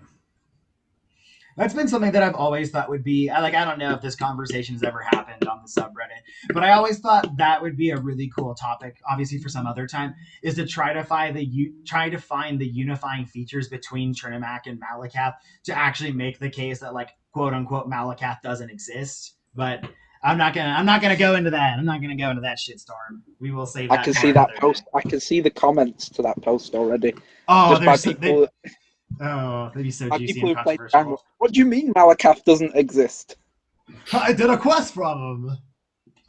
Yeah, No, free see, he was ogres. No. So yeah, so part 3, the Reachmen stuff. So obviously, like one of the more interesting cultures that sticks out in High Rock, and was honestly a lot of the original intent of Bethesda with High Rock was like the Druid Celtic culture, and I think the Reachmen are obviously like the perfect manifestation of that. I think obviously Skyrim does a really good job of helping flesh that out a lot. Elder Scrolls Online does a lot to help flesh that out. And there's something about it that I don't know, I really appreciate that aspect, and like I think that is a really important place to continue advancing the idea of High Rock lore, is obviously what Bethesda originally intended for it, but like try to succeed where they didn't really elaborate too much. So do you guys have any initial thoughts about Reachmen culture? How much of Reachmen culture do we think came from the Direnni? Because they came from the Direnni as much as any other Bretons. But how much of that is sort of them coming up with their own stuff, and how much of it actually came from the Direnni influence? I actually don't think. I think they're one of the few groups that has almost no Direnni influence, because one of the things you mentioned the Druid stuff, but I think, and it's something I maybe should have mentioned earlier when we were just talking about Havoc in general. The Glamora Weird, who are like much more Druid-esque and like populated across. And I remember I think this is in the arena description of the Bretons. There's a reference to a group called the Druids of Galadin, which have never really been elaborated on. I kind of assume they're just the Glamora Weird, but men. Because they gotta get kids somewhere, so there's just another group that's just all men, and every 20 years they bang it out or whatever. But is it Lackdonan? His name is. I think he's a guy I remember. He always comes into my head. I hope he's a he, because I've misgendered him, but he does. He has mentioned before the idea that possibly it's related to Valenwood somehow. I've seen that. Valen. Yeah, with Ephraim and so on. Yeah. And they also have the weird trees which look like Grotwood, the giant Grotwood trees. Yeah. But I assume that the Reach, these druids and the weird are probably like the original Nedic cultures before the Direnni show. That's what I've always thought. Bro, that's exactly where I wanted to bring this to. That's exactly where I wanted to bring this to. Is like, how much do the Reachmen reflect an ancient Nedic substrate? Like when we normally talk about like the origins of High Rock, like we like I don't know, we try to bunch the needs too much into like, oh yeah, the elves came and like enslaved a bunch of cavemen and they gave them all their culture. Like how much of that is like the needs actually had their own little weird cultures and stuff, and like obviously the Bretons are the product of these Reachmen and the Direnni like coming together. Like I guess yeah. So first off, like how heterogeneous do we think the ancient needs were? I don't think they were. I think there was probably some kind of core there originally in ancient mythic times. I don't know if any of you guys have seen it, but Finn, the Inducer, unfortunately isn't here today, and we wrote an essay together on the first inhabitants of the Reach that was posted in the last month or so. If anyone's interested, I can get you a link. What's that called? Yeah, what's that called? It was some like historical analysis of the Reach. I will find that for you. Do you mind if I find it later on for you? Yep, of course. Yep, of course. No worries. Yeah, I can try and find it too. Right. So I'll dig it up when someone else is speaking, but because I'm not good at multitasking. But the conclusion we came to was, while it's not clear whether or not in the Reach, specifically the geographical region, where the elves were there first, as some sources claim, or the proto-Reachmen needs were there first. Ultimately, we believe that the needs were not one kind of united society, but we kind of go with the idea that it was multiple clans with multiple. Oh, excellent. Scott's just posted us the link. The needs might have had some kind of core similarities, but they were ultimately diverging even before they arrived in Tamriel. And yeah, we do take the position that the most likely scenario is that they arrived from Atmora at different times over the span of more than 1,000 years. Different groupings, different cultural identities, which diverged even further because they settled in different places when they reached northern Tamriel. Just for anyone watching this, no, this does not cover the Cotheringi or anyone else, elsewhere in Tamriel. We were specifically speaking about High Rock and Skyrim, and we collated all the sources for the origins of the needs and the Almer and so on to sort of justify our position on that. So we think that you will see some similarities across the Reach. Reachmen, the needs who settled in Hammerfell, the Proto-Bretons and so on, but the Reach have done their own thing since then. I mean, they've had thousands of years to develop in a very rough, very inhospitable terrain, which sort of, reflects their culture quite significantly, or rather the culture reflects the terrain. So I'm not sure if that's what you were getting at. But... No, that's exactly what I was getting at. Yeah, so the idea of like, obviously the needs were still, even way back then, a complicated people, but you could still find some sort of core cultural motifs that would be shared across all groups, and you can imagine that each group in their own little geographic isolation kind of develops their own aspects of the culture. No, that completely makes sense. So one thing that I think with the Reachmen that obviously stands out is like Daedra worship and the whole like cultural association with men with Lorcan. Like, how much do we imagine that a lot of the ancient Nedic religion was like purely Daedric? There's an interesting. Am I allowed to spoil anything in the new DLC here? I'll go for it. I don't care. Yeah. I saw the Pantheon they released or whatever. For the there's also this book that makes this kind of interesting claim. People have focused on the idea that the Aedra are only supreme because the rulers of White Gold Tower say so. That has definitely been picked up upon. But an interesting point in it is it makes this what it calls a heretical statement that potentially our ideas of the Aedra are derived from the Daedra. Now, at first read, it just suggests that there's been some cultural mixing between elves and men in High Rock, and it looks like it's saying this is unusual. It's not. We've known that since the dawn of time, no pun intended, that there was cultural mixing. But when you read it more closely, it seems to be indicating that what we attribute to Akatosh, draconic features, order, and so on, may actually have been derived from Nedic beliefs about Periite. So you're almost turning it off on its head. So potentially, you know, I'm not going to say that the needs were all Daedra worshippers, but what about if they did come in with these Daedra, interacting with the Altmer or the Altmer of High Rock, who then further created, if you like, the mythology of Auriel, Akatosh, from these Daedric gods who were already being worshipped. And yeah, it is a pretty crazy out there idea, but I quite like that. But, you know, sort of, what if you ran with that? What if a lot of the Aedra or beliefs about them are not from the Aedra at all? They're from people diluting the Daedra and coming up with these deities, mixing them with elven ancestors. So, I mean, first off, that's like a super crazy idea, and I love it. Yeah.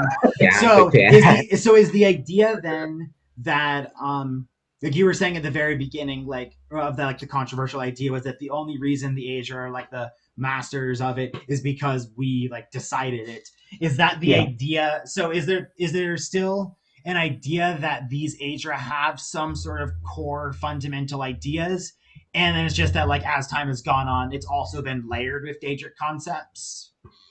Well, I mean, this could be a whole lorecast thing in its own right, but the Aedra, the author, I will find you the text, or someone would be kind enough to find that text at the moment. She does say that the Aedra are in this position of supremacy because there were the Aldmer, then there were the Aelids, then there were the Cyrodiils, and so on, who controlled White Gold Tower and determined that these 8 gods, if you like, were supreme. But that's you know, that in the face of it seems simple enough, but we can't talk about Akatosh or Dibella or Julianos or anything like that when we go back to the Merethic era. Here we're talking about whether or not the Needs even had a concept of these gods, or whether they were all Daedric, and we know that the elves had their own ancestor gods. So you're going to have this weird fudge of mythic ancestors who may or may not have been gods on Earth, or on Nirn in this case, who maybe had their own. So Auriel, imagine it as culture hero, who does defeat Lorcan with his, you know, he shoots his heart across the river with a bow. He is a god of time. He's a golden elf, say. He's just ancestrally elven. Next thing you know, we're saying, well, actually, you've got this Daedric prince who's this god of order and barriers, if you like, sort of solving realm rips and all this kind of thing, who looks like a dragon. Actually, dragon is close to our word for time, so it makes sense. Actually, Auriel's this dragon, and you're just calling him Periite. Who knows how that works? I mean, the Aedra themselves don't really seem to have concrete identities. They're kind of smeared across the board, like figures that, you know, the kind of identities they get are conjured up, or depending upon people worshipping them, who's believing in them. Well, it seems to quite parallel what Mankar says. I know most of what MK wrote for Mankar, he says, oh, you know, I was mistaken with the Daedric realms and things. But I think there's still a kernel of truth we can take from it. When he belittles the Aedra and he says, yeah, but they're quite cosmopolitan. So we're talking about, you know, things like, oh, justice and mercy. And yet, you know, they're supposed to be the head gods of people's religion. But then we look at the Daedra and they encompass much more primal, you know, things. He calls them, you know, trifling things of first causes. Yeah, so it's that same kind of idea of maybe you draw your primal ideas from the Daedra, but you attribute them in a more you know, a more cosmopolitan and easier to accept way by filtering them through to Aedra and then naming those Aedra by those things. Because, like, we can take at random, we can say, if Stendar represents justice, well, justice can be broken down into lots of things, but it can be broken down into someone gets what they deserve for a crime they've committed. But we can easily pull that from Malakath and say, you know, it's a curse, it's a blood oath, but it's been hammered into something more, you know, civilized, imperial. Like righteous rule and Molag Bal. You know, I realise, you know, saying that Stendar derives from Molag Bal is probably even more controversial there, but there's definitely. It's getting fucking juicy. But you could flip this around, just for the sake of playing Aedric advocate here. You could flip this around and say that the Daedra gained some of the more understandable aspects from the Aedra. You know, I'm not necessarily going to say that they were all Daedric, you know, copycats. It could be that the Daedra are Aedric copycats. You're getting into territory that's so, you know, metaphorical and conceptual and fluctuating that it's probably way beyond the scope of what we're talking about at the moment to go too far into it. Is it possible that? Oh, sorry. Go I'm sorry. Is it possible that Akatosh could be the result of the Alessian Order conflating Ariel and Periite? Well, I mean, the first Akash doesn't exist in the lore timeline. Yeah, until it says she got the kings from him. Like, that's where he comes. Like, he's not a pre-established god until Alicia says he is. Yeah, and even that's debated with the whole Shezar thing, where it's not clear whether is Shezar a spirit that is meant to be a conflation of both, you know, Oriel and a bit of Lorcan, or is he his own thing, or is it Akatosh, or is it Lorcan? So, you know, like, there's a difference between what actually happened and what people said happened, and what people then wrote happened to serve their purposes. Obviously, the Alessians are going to say, well, no, it was Akatosh. Akatosh is the prime god, is the only god we should be interested in. Yeah, it's an interesting... So is there any value then in trying to assign names to gods in the Reachmen pantheon if we think that each one of theirs is an amalgamation of multiple concepts? Like, I think the one that stands out, at least to me, because I haven't actually looked at all this stuff in the new ESO stuff, is Hircine. Like, Hircine, like, outside of the Reachmen mythology, Hircine seems like this very, like, small concept. Like, it's a hunter. Well, like, how do you tie that back into any bigger notions? And I think, like, looking at the Reachmen mythology, it feels like a lot of what they attribute to quote unquote Hircine almost blends in a little bit with Ephra as well. And so I guess, like, so to what extent can you actually, like, is there even any value in trying to name the Reachmen pantheon?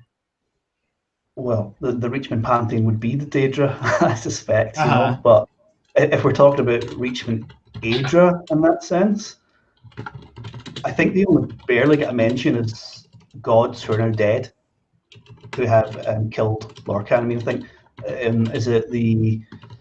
Sorry, my memory's failing me at the moment. Our friendly witch lady with the kind of wandering Irish accent who goes around with us, she does mention that they are dead gods. I think a couple of people mention dead gods. It's a bit like... my brain really is feeling at the moment. There's another witch elsewhere. The altar lady who worships Azura, whose name I think begins with V, and it's totally been in my head. She also says they're dead gods. So there's that idea that from the Daedric point of view, the Aedra are dead. They're not really worth worshipping or discussing. They don't interact. They don't answer prayers. They don't do anything. The Nords have the dead gods too in the totemic religion. Yeah, could that be the one sort of in a sense, haven't they? Sun and Shore actually is two. Yeah. Although Shore stays a little not dead in the fact that they keep summoning his ghost back and forth. So he's dead, but he still wanders around. Just put him in somebody's body. Put him in Ruthgar's body. So, but then again, you can make the same argument with Akatosh and Martin Septim, can't you? Akatosh is dead, but it requires a grand sacrifice to make him alive for a short time. Obviously dead as we understand it, but that hasn't stopped people like, you know, Loranth, the Fool Killer, whatever she calls herself, you know, that lovely Daedric lady, and various other Daedra worshippers saying they're dead. I mean, it's very easy to be reductive like that and to dismiss something if you don't believe in it. So, yeah, they have no interest in the Aedra, it seems. So our thoughts or ideas that, you know, Debella or Kinnereth or whatever might have been there at one point seems to be out the window. They're really just stealing the shrines to desecrate them in a sense, or maybe rededicate them to their Daedric equivalents. But from the new DLC, at least, there was no Aedra involved. They're all dead. So how much do we think then that coming back to this idea of like core cultural motifs for the needs, how much do we think that the Reachmen pantheon of Daedra is actually a shared trait amongst other Nedic groups at the time, or in how much of it is just like the Reachmen going off and doing their own weird stuff. Isn't the thing about the need is like need is really just a catch-all term because there's so many of them, and there's so like there's the Cove Gringi in Black Marsh who have like silver skin and walk around naked. Like there's a lot of them, and they're all very different. So it is kind of like it's not a great term. It's like so many things. Aldmer, need, Altmer, the out of Atmora theory. So many of these things are so inappropriately named that they just cause so much confusion. In terms of the needs of Northern Tamriel, the ones that I would feel is fairly likely, they returned, if you like, from Atmora at some point in the Merethic era. Mm-hmm. Well, we see that there's a celestial, influence definitely in Hammerfell. The very much star worshippers. We even have those Iron Orcs. I know they're not needs, obviously, but we're not quite doing what we expect of Orcs in terms of Malakath worship, more kind of worshipping the stone or the rock or something like that. We've seen Nedic groups who supposedly had some kind of relevant interests in the Nordic gods, like Cain and so on, particularly around the time of the Alessian Rebellion.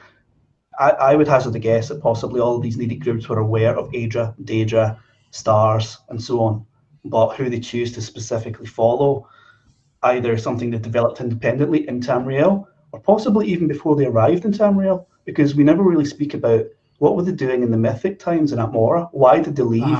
We're always told it was religious dissidents or political or cultural reasons that they would split away from the homeland and head south. Mm-hmm. So there must have been some kind of fascinating games going on there in Atmora itself. If we do get that text, we do get that text, don't we, that purports to be on. It's a Nedic fairy tale, isn't it, with the fat mother, and she's described as like a bee or something. Mm-hmm. So it's like an insect-based religion. And there's an ox as well in one of them, isn't there? Yeah, I think there's an ox and a bee.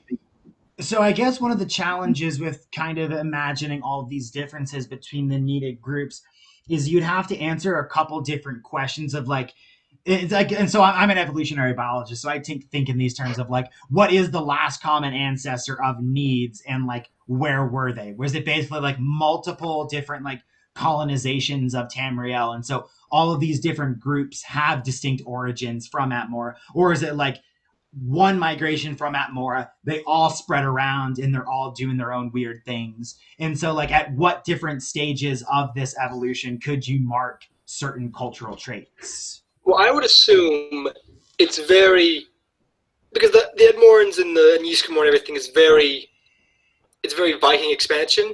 But Ysgramor to me was always he was sent, like, his kingdom in Skyrim was like a vassal of Edmora.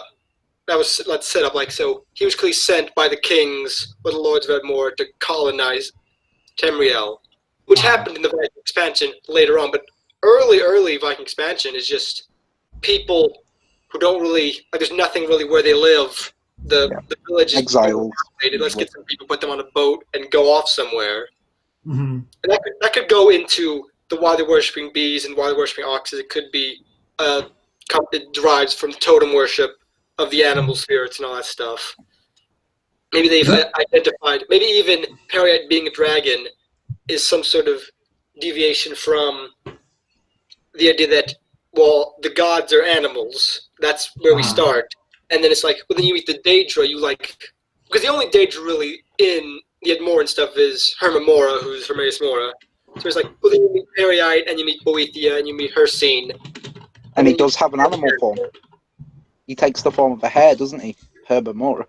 Oh yeah, I guess he did. Well, that was just like the trick. That wasn't like his known form. That was like. It is in my head canon. He's always the hare. It certainly beats whatever you want to call his form at the moment. So George, if I'm understanding what you're getting at, so the two things that you're thinking is like really, really ancient Proto-Nedic culture was probably somewhat animist, like they just worshipped like animals. Okay. And then you're also thinking that there are probably multiple colonization events. Yeah, it's like Okay. years of, and they go to different, like the Vikings went to Russia, and some of them went to America and England and France and Germany. They went everywhere and became different people. I like that idea, and I think that helps. I think that helps explain a lot of the heterogeneity that you see in the needs. If you happen to just like, if they're all these independent colonization events, and you can imagine that, like what we've been getting at, like the reason they left Atmore was probably because they had some sort of a weird deviation from those beliefs in the first place. So it doesn't have to be so much of like a natural dispersion and evolution of these groups, so much as very distinct splinter groups kind of moved around. It's like with the skull. We know the skull came from Atmora, and they have this religion that has nothing to do with any of the Nordic religion. So people like that.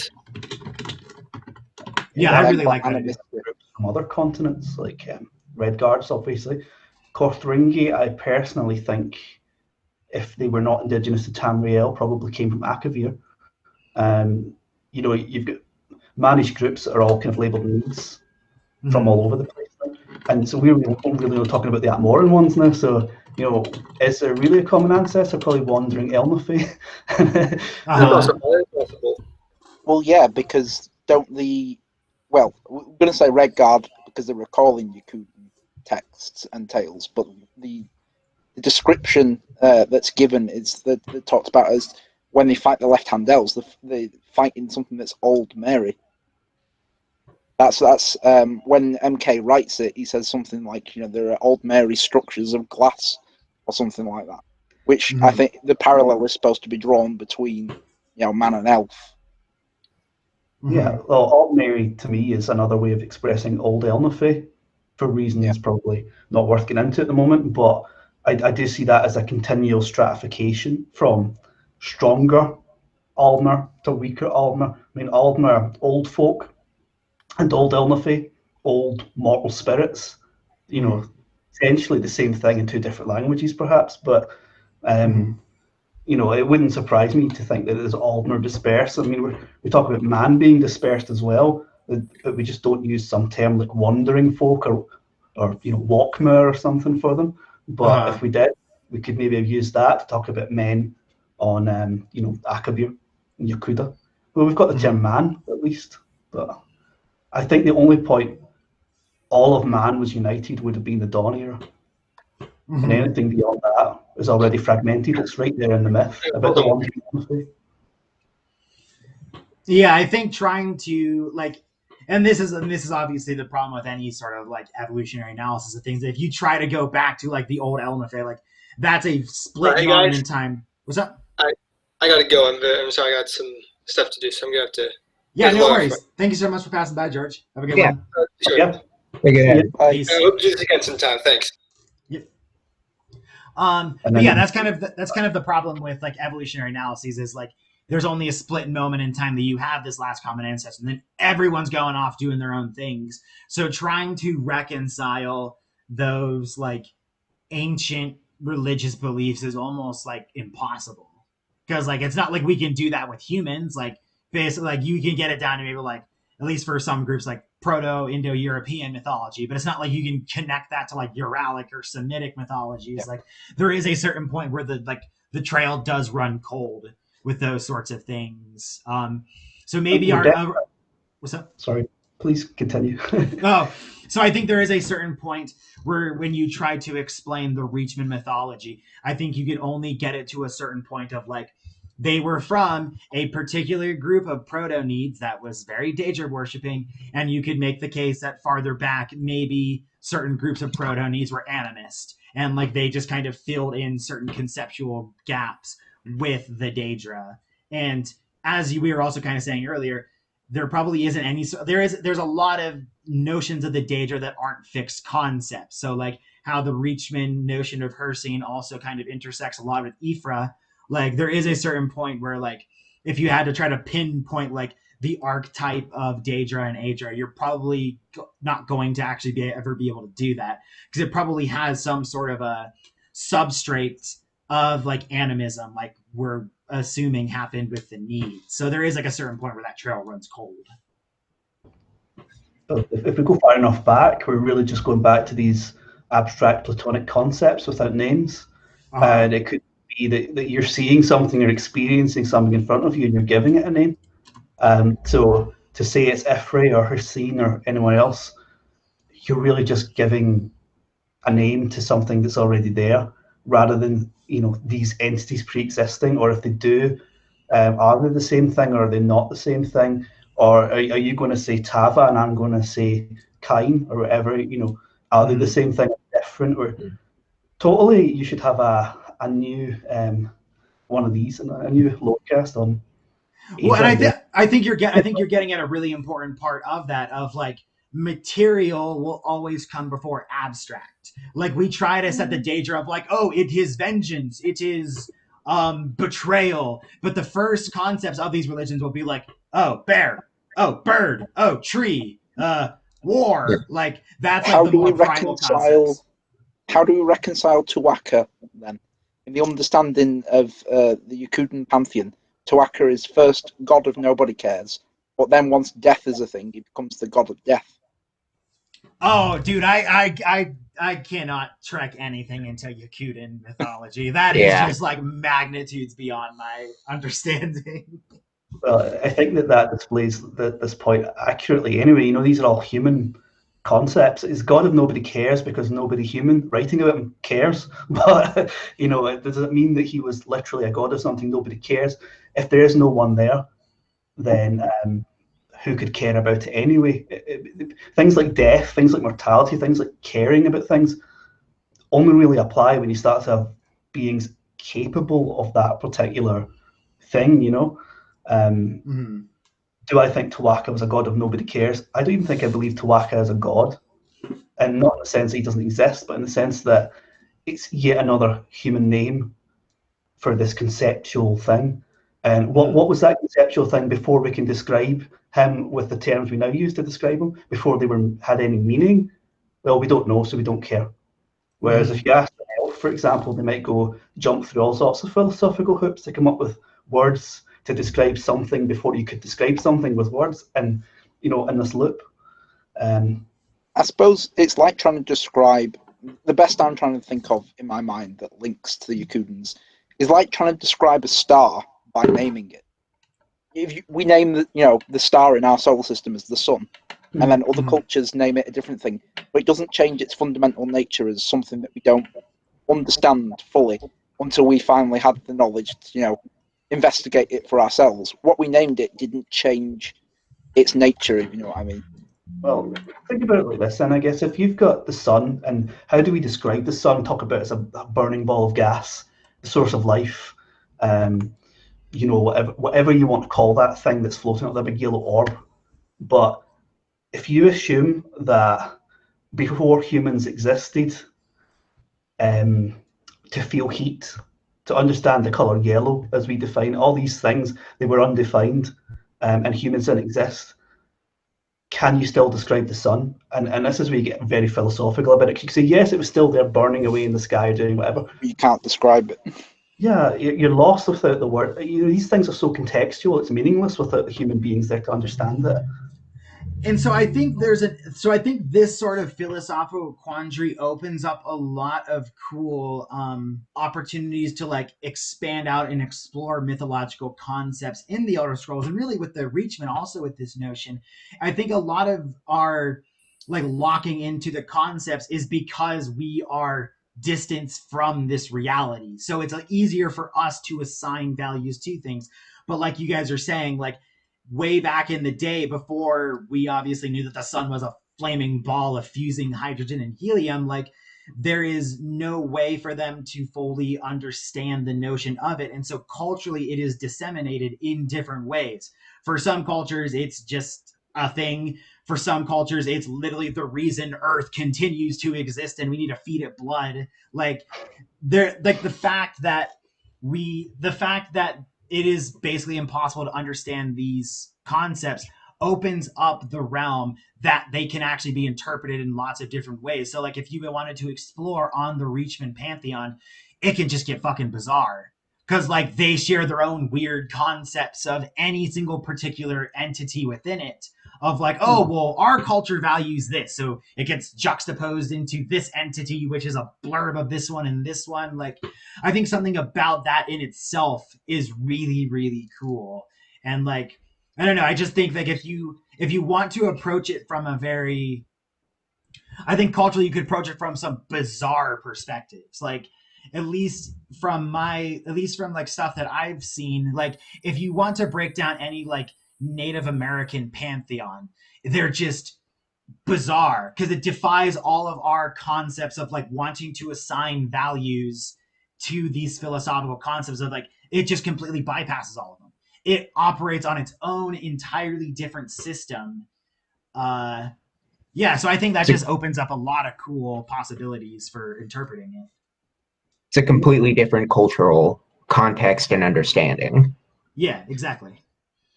Yeah. This is where you need to get Zarks on board to talk about language and power and magic. Oh, that would be so cool. I've always been disappointed that the Elder Scrolls universe hasn't done like a very interesting take on linguistics. Like the fucking, how is the Khajiit word for Boethia like Boethra? Like, that's something that happens in our culture in like 50 years, but you're telling me over thousands of years they kept like almost every single aspect of the words the same, except like, oh, they have an extra little consonant here. Like, I wish. And this is for a language. Way more elaborate. This is for a language where some of the first Orcs can't even properly speak it. So yeah, why would the way they write it even be anything close? Like, I would imagine that they would kind of cross between a written language and then something that helps other first Orcs be able to like write in it, or something like, partially it's gestural. If you don't move your tail in a certain way, because I think all first Orcs have tails. I might be wrong on that. I think so. Yeah. So maybe like if you don't move your whiskers or your tail in a certain way, it doesn't mean the same thing in Targaryen. Yeah. I'm going to try to pull the conversation a little bit back towards a High Rock. Yeah, so I think the next thing that I really wanted to talk about with the Reachmen is their magic. Just because it is so bizarre. I think it sets itself up for, like, at least one of the things that I thought was one of the best ways to actually incorporate fantasy elements into High Rock is really elaborating on their magic system, because it is so unlike anything else we really see. But yet at the same time, you could kind of draw parallels between other cultures. Like, this idea of the Reachmen having like Earthbones magic is basically what it is. And you can imagine how that just manifests itself in all of these different ways. Like, what do you guys think about the Reachmen magic? Broken bones. Like, I think Briarhearts are very, very interesting. It's almost like someone took the line that is famously attributed to Lorcan. This heart is the heart of the world. It can't be destroyed, basically. And they just went literal with it and made like a lich from it. What? So they pulled they made a tree. They took basically something out. It came out of the world itself, came out of the dirt. They took part of the tree and they put it in a person and made it their heart. So I think there's something about that of like, when Bethesda was first imagining High Rock, they obviously had this druid idea. But ironically, I think the way it's crafted, Reachmen are almost the anti-druid. Like, the whole idea of the Briarhearts, like, and this is kind of comes down to the Earthbones thing, is the connection between these souls and putting them into physical vessels. Like, that's what all life is. And that was the whole thing of like importance of Ephra and Bosmer thing, was like the souls just bounce around into different forms, and the forms didn't keep their one shape. So the idea that the Reachmen know some sort of a magic to break those laws of like, I will somehow create life into this husk by sticking a piece of wood into it. Like, that just like, it's like making Mother Nature your bitch. Like, it's just, it's like, it's the anti-druid aspect of it, which I think is cool. Very violent. Yeah, sure, definitely violent magic. Brutalizing the Earthbones. But, that in itself is interesting because it's so different from what we're used to. And in fact, if you think about it, you take away all the fun elements of it and think about if this was reality. if we really had a world that was made upon spirits that were trapped here and forced into these shapes or willingly choosing to be in them and so on, and then you imagine this almost Hellraiser type group of people coming in and torturing them, into new forms to do whatever they want them to do. Everything about the Reachmen religion and magic is brutal. I mean, it almost reads a bit like the propaganda the Romans said about the Celts, about them, burning people alive, burying them, sacrificing them.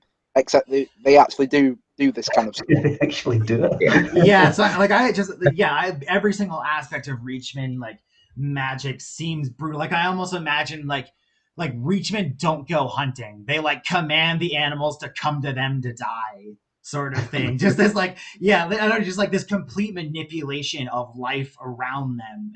Like I just think that has some really cool potential. Like coming back to the substrate idea again of like, do all of these like fancy political groups in Bretons actually still have their own little bit of like Earthbones magic? Like the one that I really imagine that you could very much make the case for is like face sculpting.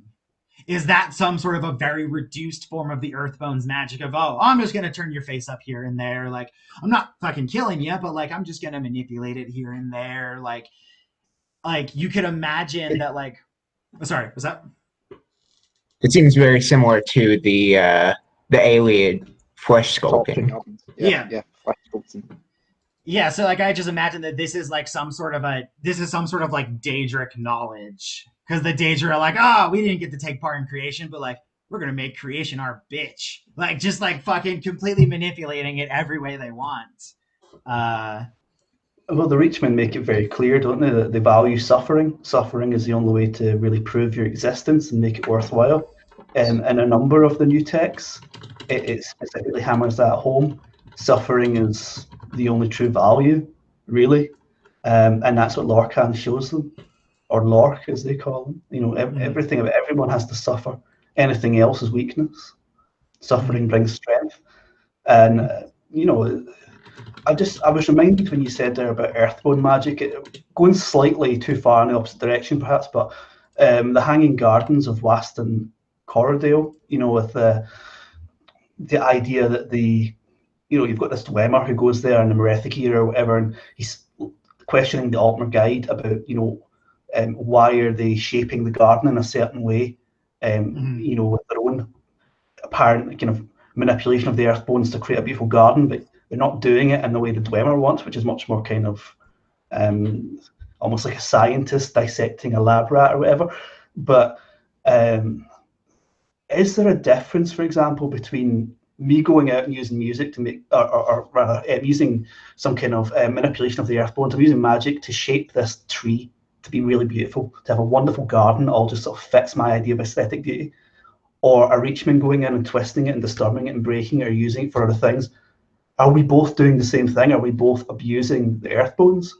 Or is there a difference in degree, a difference in purpose? Or is it the same thing, basically? You could argue it's the same thing. Yeah, you could definitely argue it's the same thing. You could argue, but I think there is an element of like detachment in the former. Like I think they end up converging at the same point. You are manipulating the stuff around you to produce the thing that you so desire. Do they think of it in a predator-prey analogy, though? If they worship Hircine... Continue. So if they worship Hircine, do they not maybe think of it as they're the predator and they can do what they like to the prey? In this case, the analogy would be Earth and nature are their prey. So it's it's the right of the predator to hunt the prey in any way they see fit. Hello. It just occurs to me that me manipulating my plants here over in Somerset, the natural evolution of that is, of course, to start manipulating men the same way. I mean, they're about as meaningful as plants, so why not have flesh sculptures? Mess around with their own bones. Horrible thought, right enough, but I can now see where aliens get it from. I remember, I think it's in the book, the Madmen of the Reach.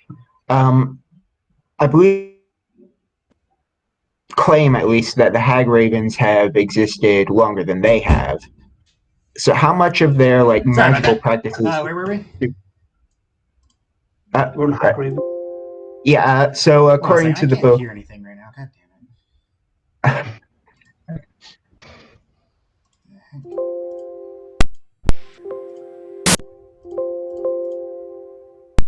Go on, do your best impression of a Hag Raven. Where were we? There we go. My bad. So where were we? right? So say in the book, The Madman of the Reach, it's claimed at least by a group of Forsworn that the Hag Ravens have existed longer than the Reachmen have. So how much do we think of their like I guess magical practices come originally from the Hag Ravens and were taught to the Reachmen? I can imagine a good bit of it. But I guess then that kind of kicks the can down the road of the cultural origins of it, because then you have to ask, like, what do the Hag Ravens come from? Like, what, like, because isn't my understanding of it is like they're like an amalgamation of like human and bird, right? Yeah, so then are they their own little group of Nedic migrants from way back in the day? I think there's some point where you have to reconcile those together of just like they're probably largely interchangeable.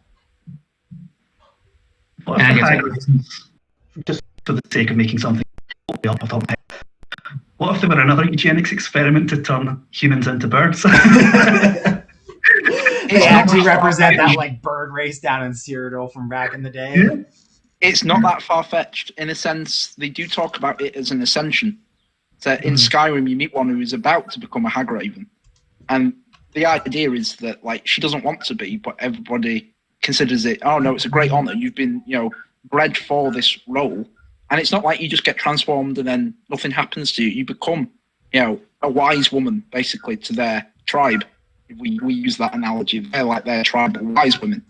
I can totally see it starting as a complete horror. It went all wrong, all shades of wrong. Direnni or whoever, like, oh, this was not what we wanted before the When a Reachman and a Raven love each other very much. Bride of Hercene or something like that. Yeah, so like, I don't actually know where you could actually delineate those things from each other, but I think the underlying assumption would be that they came from the same like source of knowledge of Earthbone's magic. Like I don't know how much of it could actually be the bird people of Cyrodiil, because then theoretically you should no longer have Hag Ravens around because the bird people are no longer around. Well, I wasn't actually thinking they would be the bird people of Cyrodiil, more like just a failed attempt to make man into something better that went totally wrong and backfired. But now the Hag Ravens are pretty much stoking about with all this wonderful Daedric power, Namir is blessing them or whatever, and they're developing a culture out of the people that are still behind. And maybe it was like their wild hunt.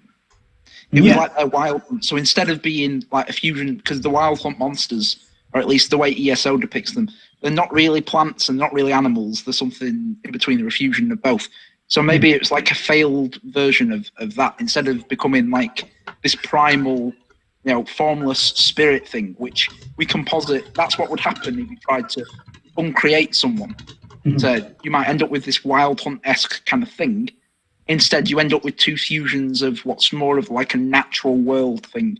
You end up with, a part human, if I can use that term for a reach person, and, I don't mean it like that, Dave. I mean it like you've got that much DNA going through them from different cultures that I don't even know if human is the right term for them. And I think then you've got the more natural world with like the bird aspect. I mean, they don't really remind me of ravens that much, but I can't think of what bird they do look fused with.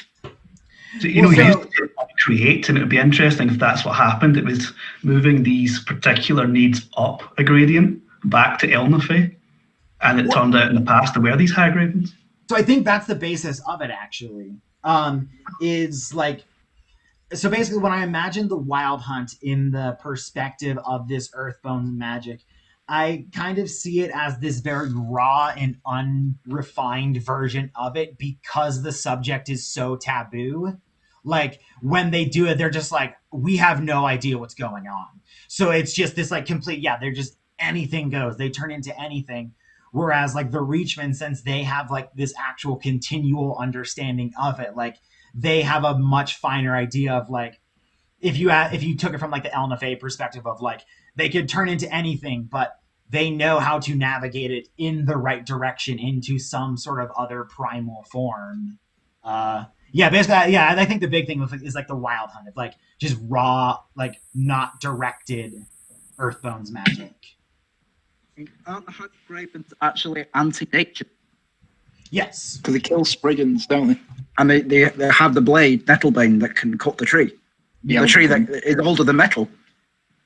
yeah. So that's why basically I imagine like the Reachmen and their Earthbones magic as the anti-druids, because like I don't think Elder Scrolls ever explains what Spriggans are, but like they're probably just some sort of like a very essence part of the forest of like very like protecting what Ifra has made everything fixed in its little roles. So the idea that they like Hagravens and Spriggans battle each other makes sense, because like the Hagravens just kind of do whatever they want, and the Spriggans are like, oh, you guys are goofing up, like that's bad.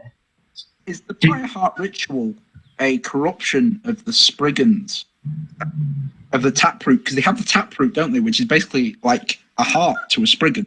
Yeah. In Skyrim, it's a Briarheart ritual where you see them doing something with taproot.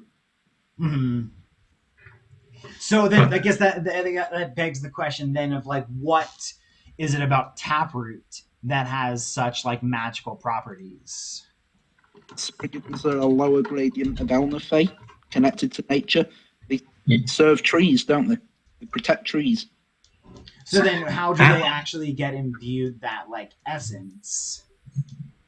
Some kind of corrupting Daedric ritual, like a soul burst, but for Spriggans. Yeah, the way I imagine is, so Briarheart trees exist. So the way I imagine it is they do something to corrupt the taproot, then they plant it in the ground, and then it grows into the Briarheart tree, and that's where they get the briars for the ritual. Don't they plant them in corpses? Yeah, Oh yeah, they do. But you have to imagine Yeah, that it where's the originally taproot? comes from some sort of a plant, and they're like using the plant for this new purpose. Like I don't think it's literally planting the tree in the person. But well, could it be that the Earthbones of Nirn are, if you like, beholden to the laws of nature? Ifra, the Aedra, and so on. Mm-hmm. Could it be that by somehow taking those Earthbones but aligning them with a Daedric prince instead corrupts them?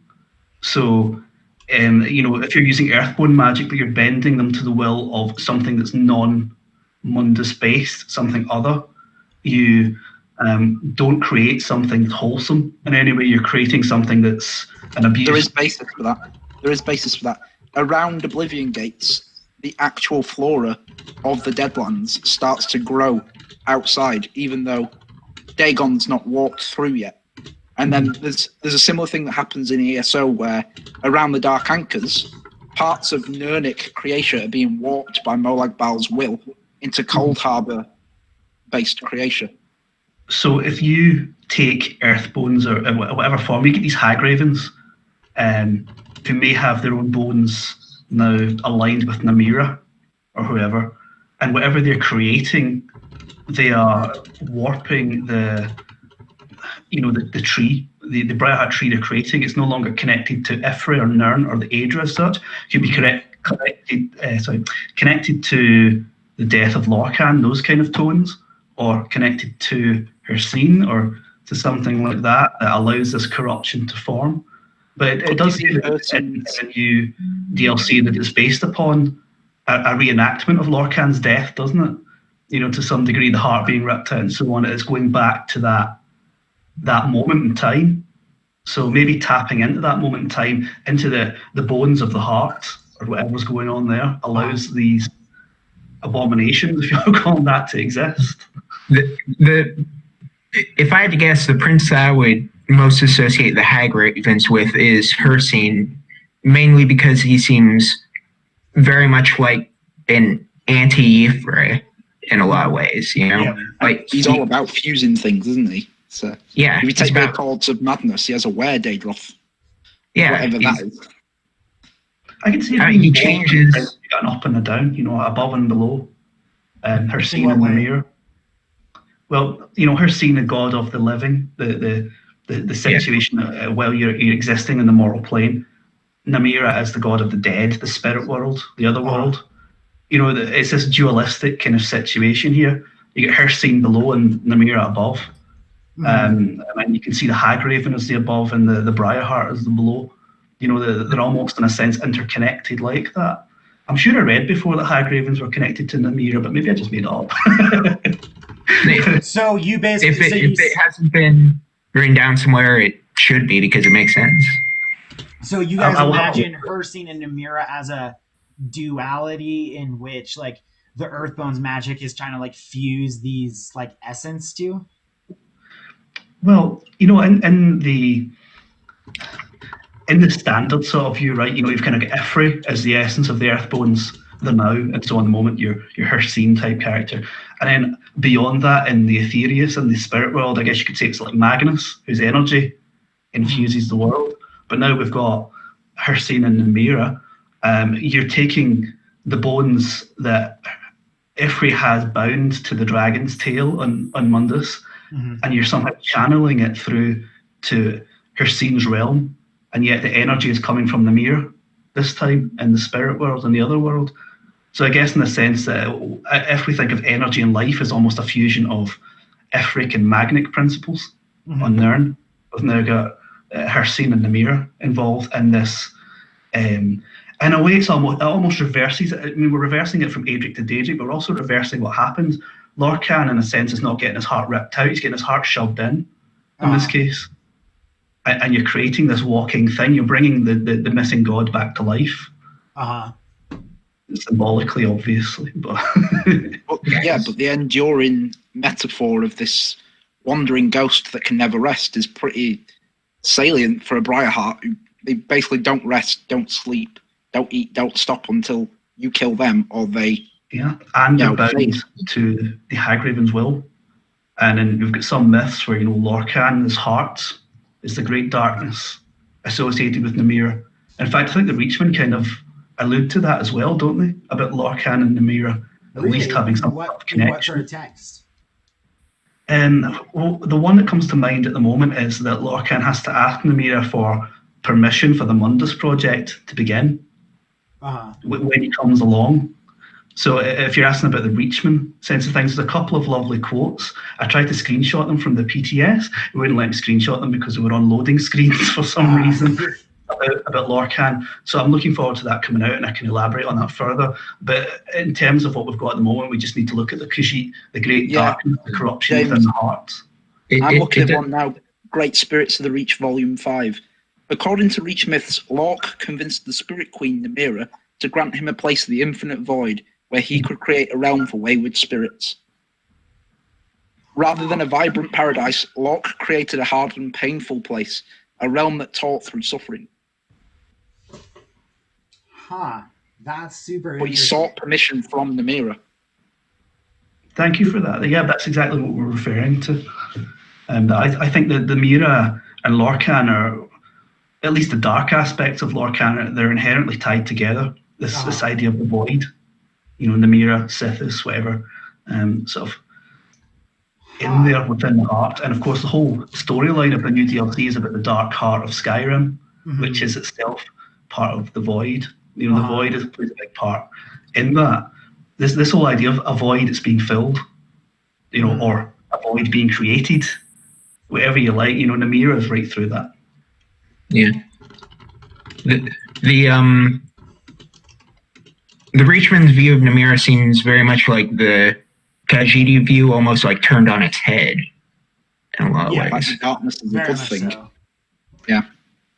I mean, Hagravens duality that kind of comes together. She's good and she's bad. She's life and she's death. All this sort of thing.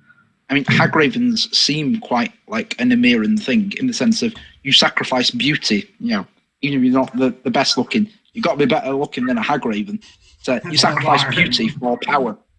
But that's quite like the tale that gets told where it's the beggar prince, isn't it? Where she says, I can bless you, but the best blessing is to be a beggar because you're so ugly and worthless that no one pays attention to you. So you're like the master of all secrets because no one thinks to keep you out of their private councils and things like that. No one will touch you because you're riddled with diseases, but that also means that you're invulnerable.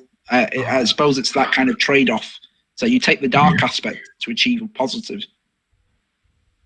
Damn, I really like that. I like that dissection, like overall that like the duality of Hircine and Ymira and this kind of like Reachmen Earthbones magic. Like it feels like it fills a lot of mythological concepts relative to other pantheons. I like what you were saying, Johnny, about like almost like an it's like the anti-Khajiit way of viewing it. Yeah. I think maybe, like James said, they don't shy away from those aspects, though. So they'll talk about Hircine as maybe the hunter, and they'll say, right, yeah, but we need Hircine on our side so we can be hunters, but they accept that part of Hircine's sphere is to also, hunt the prey, and we are sometimes the prey for other people. In the same way, you could talk about Ymira as a goddess of death, but death can mean very different things. It can mean decay, where it's a good thing, where if nothing decayed, there'd be no space for anything. And you could talk about it in a bad thing of, if things like that don't happen, then we end up with a world that's, completely and fully, filled up because there's no such thing as change. If nothing dies, nothing new can grow. And you can have the opposite where you have like, it's a good thing to die. We have funerals and things like that where we celebrate, life, but we celebrate it through the prism of death. So I don't know. I think you've got to have more of an idea of nuance when it comes to the Reach. I think if they talk about things in terms of suffering, they probably have gods that aren't just one side or the other. They represent both things. Mm-hmm. It's very reminiscent of the Ashlanders in a lot of ways. Yeah. So, I guess the last thing I wanted to end off with the Reachmen stuff then, and at least the magic thing. I just think from like in a pure fantasy perspective, trying to like or make High Rock not boring. I feel like if you wanted to elaborate this out more, I feel like it kind of like fulfill a lot of those fantasy things that you would look for in High Rock. Like if ESO really wanted to elaborate on it, you could imagine that like Reachmen kingdoms are like hundreds of miles of vines built together into these colossal fortresses, and like having armies of just like Briarheart equivalent life, just like kind of teeming everywhere and like commanding the forces of nature. Like these are the things that I imagine from like a gameplay perspective really bring in that fantasy to High Rock, and like that can be its thing. Like that on its own is pretty freaking cool. Like we don't need sentient trees and lizard armies to fulfill High Rock spiritually. Like there is a place for this Reachmen magic to kind of just like permeate that fantasy element of just like completely manipulating life around. And you can imagine like if you were battling some like really powerful Reachmen mage, they just like summon fucking vines out of the ground and trap you, or like pull together some amalgamation of creatures like a half elk, half bear or something to battle you. Like you can imagine that just kind of fulfills a lot of that cool purpose. Or they show us what happens when they attack a city.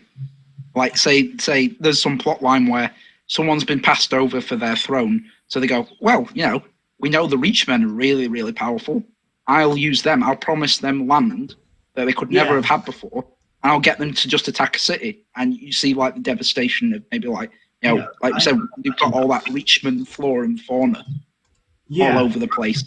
Absolutely horrifying if you were to see it as it really happened. Yeah. Not just a couple of crows sitting in Evermore, but people crucified on thorns and still not dead, and things like that. Yeah, and so this kind of transitions me to... Sorry, go for it.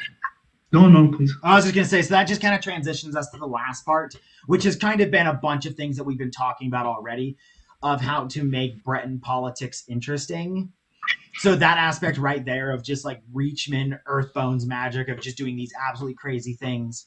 And there was one thing that I was like, I don't know if I could entirely put all the pieces together, but it sounded like an interesting idea.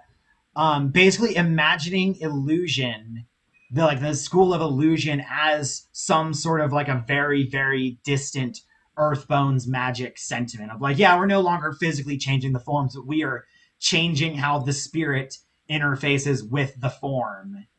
Well, So it like is imagining horrifying, almost that Bretton's kind of like spearheaded the school of illusion. isn't it? Illusion is horrifying. So if you don't know that someone is doing something to you, that is a real violation of your personhood.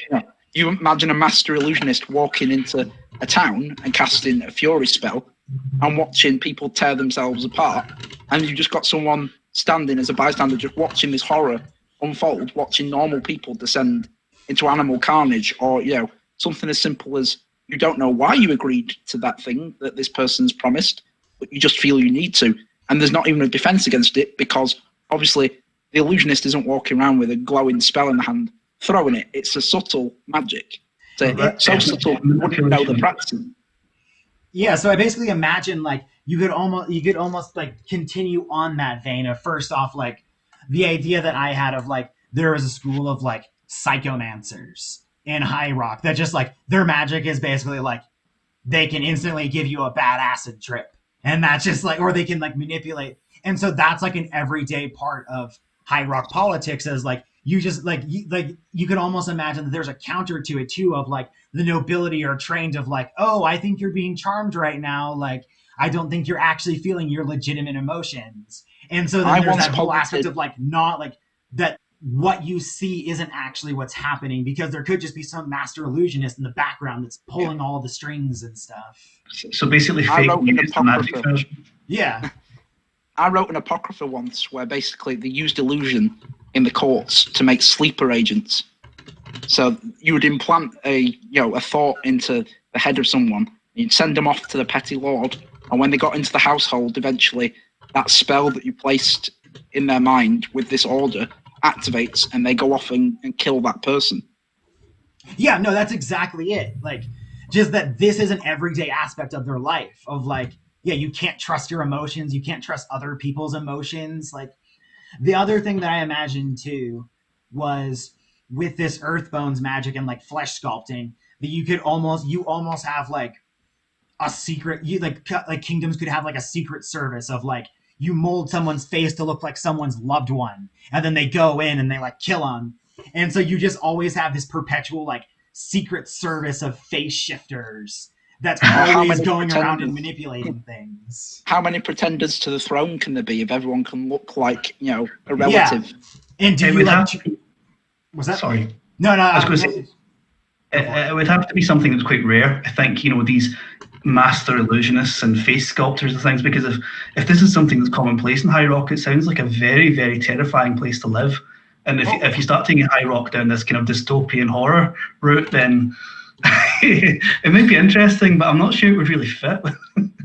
I think it would be a very rare thing, because like imagining like coming back to the substrate idea, these kingdoms probably don't really practice Earthbones magic anymore. Like this is probably just like a very exclusive tradition passed down to like 2 or 3 people. And like, so like, oh man, we shouldn't fuck with Daggerfall. Like we know they got a flesh mage. Like they could totally mess us up. So coming back to that, like the Morag Tong like system, if you know someone else can do it too, then that kind of that kind of slows you down to use it. But you always have that tool in the back of your hand, like in the back of your pocket, to use whenever you need to. Like it just adds just enough suspense that like the politics are unpredictable, but not to the extent that the politics are chaos. So perhaps like officially they're illegal. You shouldn't be using them. There's a very strong opinion against using these things like nuclear weapons, but in actual fact, whether or not you will use them. Yeah, it's like always up in the air. Like you never know if that's happening. And so, yeah, I think that those sorts of things help add an element of fantasy to Breton politics. Like it shouldn't just be like Game of Thrones. Oh, they don't like them. Oh, they've been banging that person. Like it comes down to like, oh yeah, they can freaking convince the whole town just to go attack someone randomly, or like you got face like shifters and stuff. Like it just adds something creepy to Breton politics. very creepy. Yeah. If taken to an extreme, like I said, it's a horrible place to live. So, because I'm thinking of the Reachmen as like the great other. They never come into the cities.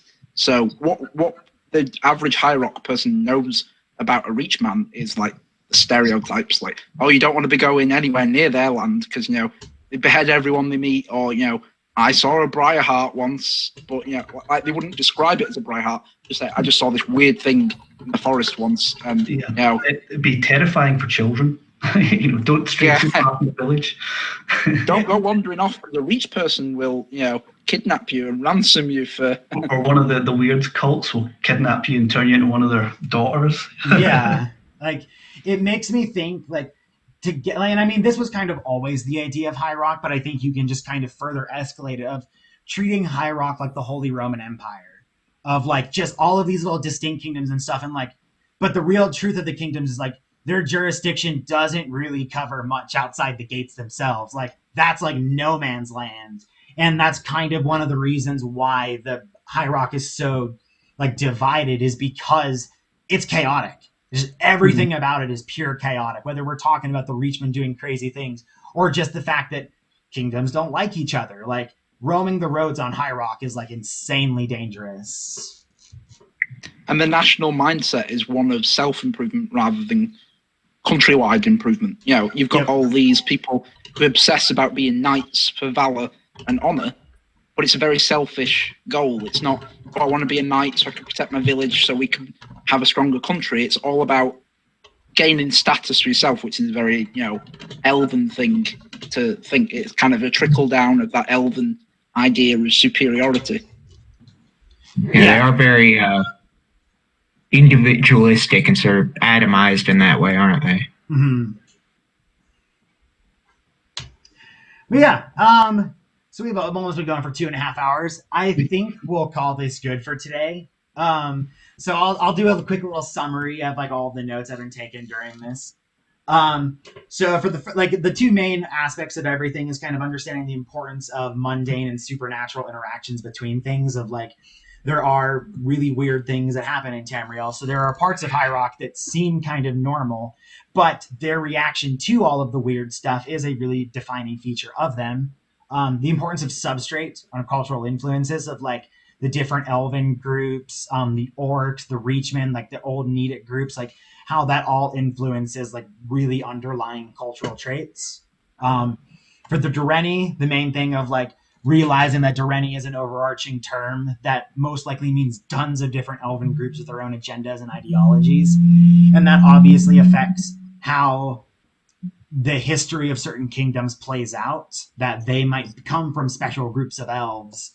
And so just kind of imagining how in the Fourth Era, with all the Thalmor stuff going on, that this really complicates the geopolitical landscape of people that have all of these different objectives, and who knows who knows how someone holds their elven ancestry. It's conditional. They weaponize their elven ancestry to the best of their ability.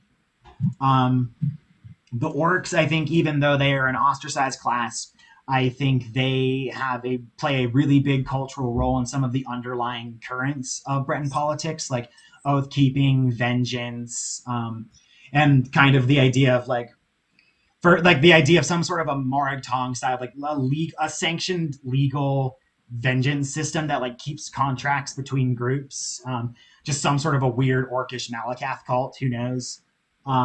And then the fact of kind of thinking conversely that High Rock has influenced Orsinium in its own ways, of it deviating from a traditional orcish stronghold and kind of taking more city elements. But Orsinium still works in its own weird ways of tournaments and battle royales to see who gets to battle the king. Then the idea of Trinomac worship is just a watering down of Malakath to please outsiders. Kind of a cool idea. And then the Reachmen, understanding that the needs are most likely heterogeneous, multiple colonization events from Atmora, and they all have their own different beliefs and stuff. But they have a notion of deities which is intersectional between Daedra and Aedra. You can't really pin one concept down to one entity.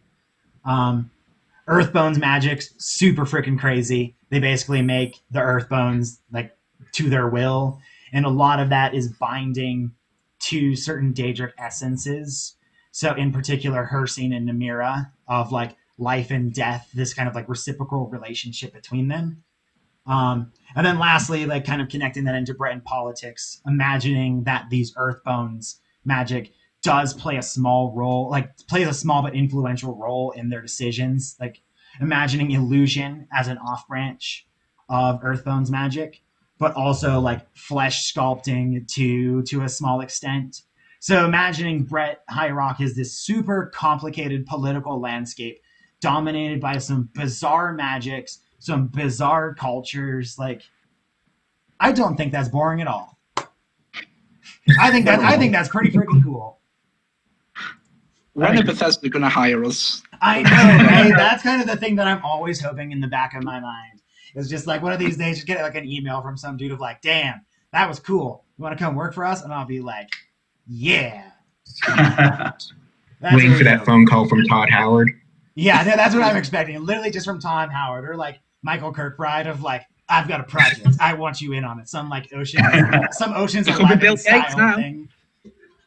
Oh, yeah, Cameron said it could be Bill Gates now with the whole Microsoft thing.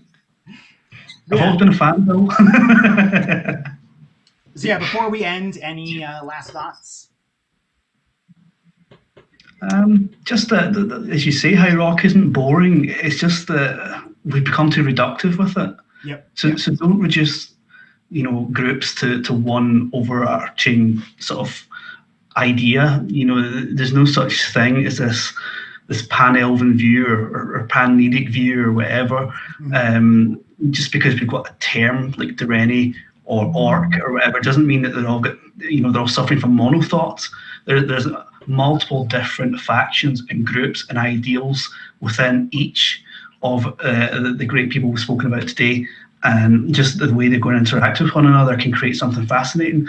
It doesn't need to be boring. It doesn't need to be just knights and lances and flags and dragons or whatever. It can be something much cooler than that. Yep. Yeah, I completely agree. And I think even just this quick conversation today here has kind of like elaborated a lot of things that people kind of push under the rug. But if you want to elaborate aspects of lore, like if you take like a combined cultural, like historical perspective of them, just kind of elaborating the magic system in itself out, it's like, I think those two things alone, you could take any part of Tamriel and make them into a cool fantasy culture. Yeah. Culture is generated in different ways. Like something I say could be written down into a book that could eventually influence a completely new culture. So it's not what we need to get away from. I think we're quite good at this, but it's harder to disseminate it to a greater population. Is we need to step away from culture as being tied to race, because it's not. Yeah, it's way more complex than that. Yeah. All right. Thank you guys so much for showing up to the conference today. This was a lot of fun, breaking down some super cool ideas. I'll probably be putting this on the subreddit here in like an hour or so. I'm going to kind of make sure everything processed fine with the recording, and I'll put notes on it as well. But yeah, hopefully I'll get to talk to you guys in subsequent conferences and stuff, and have a great rest of your day.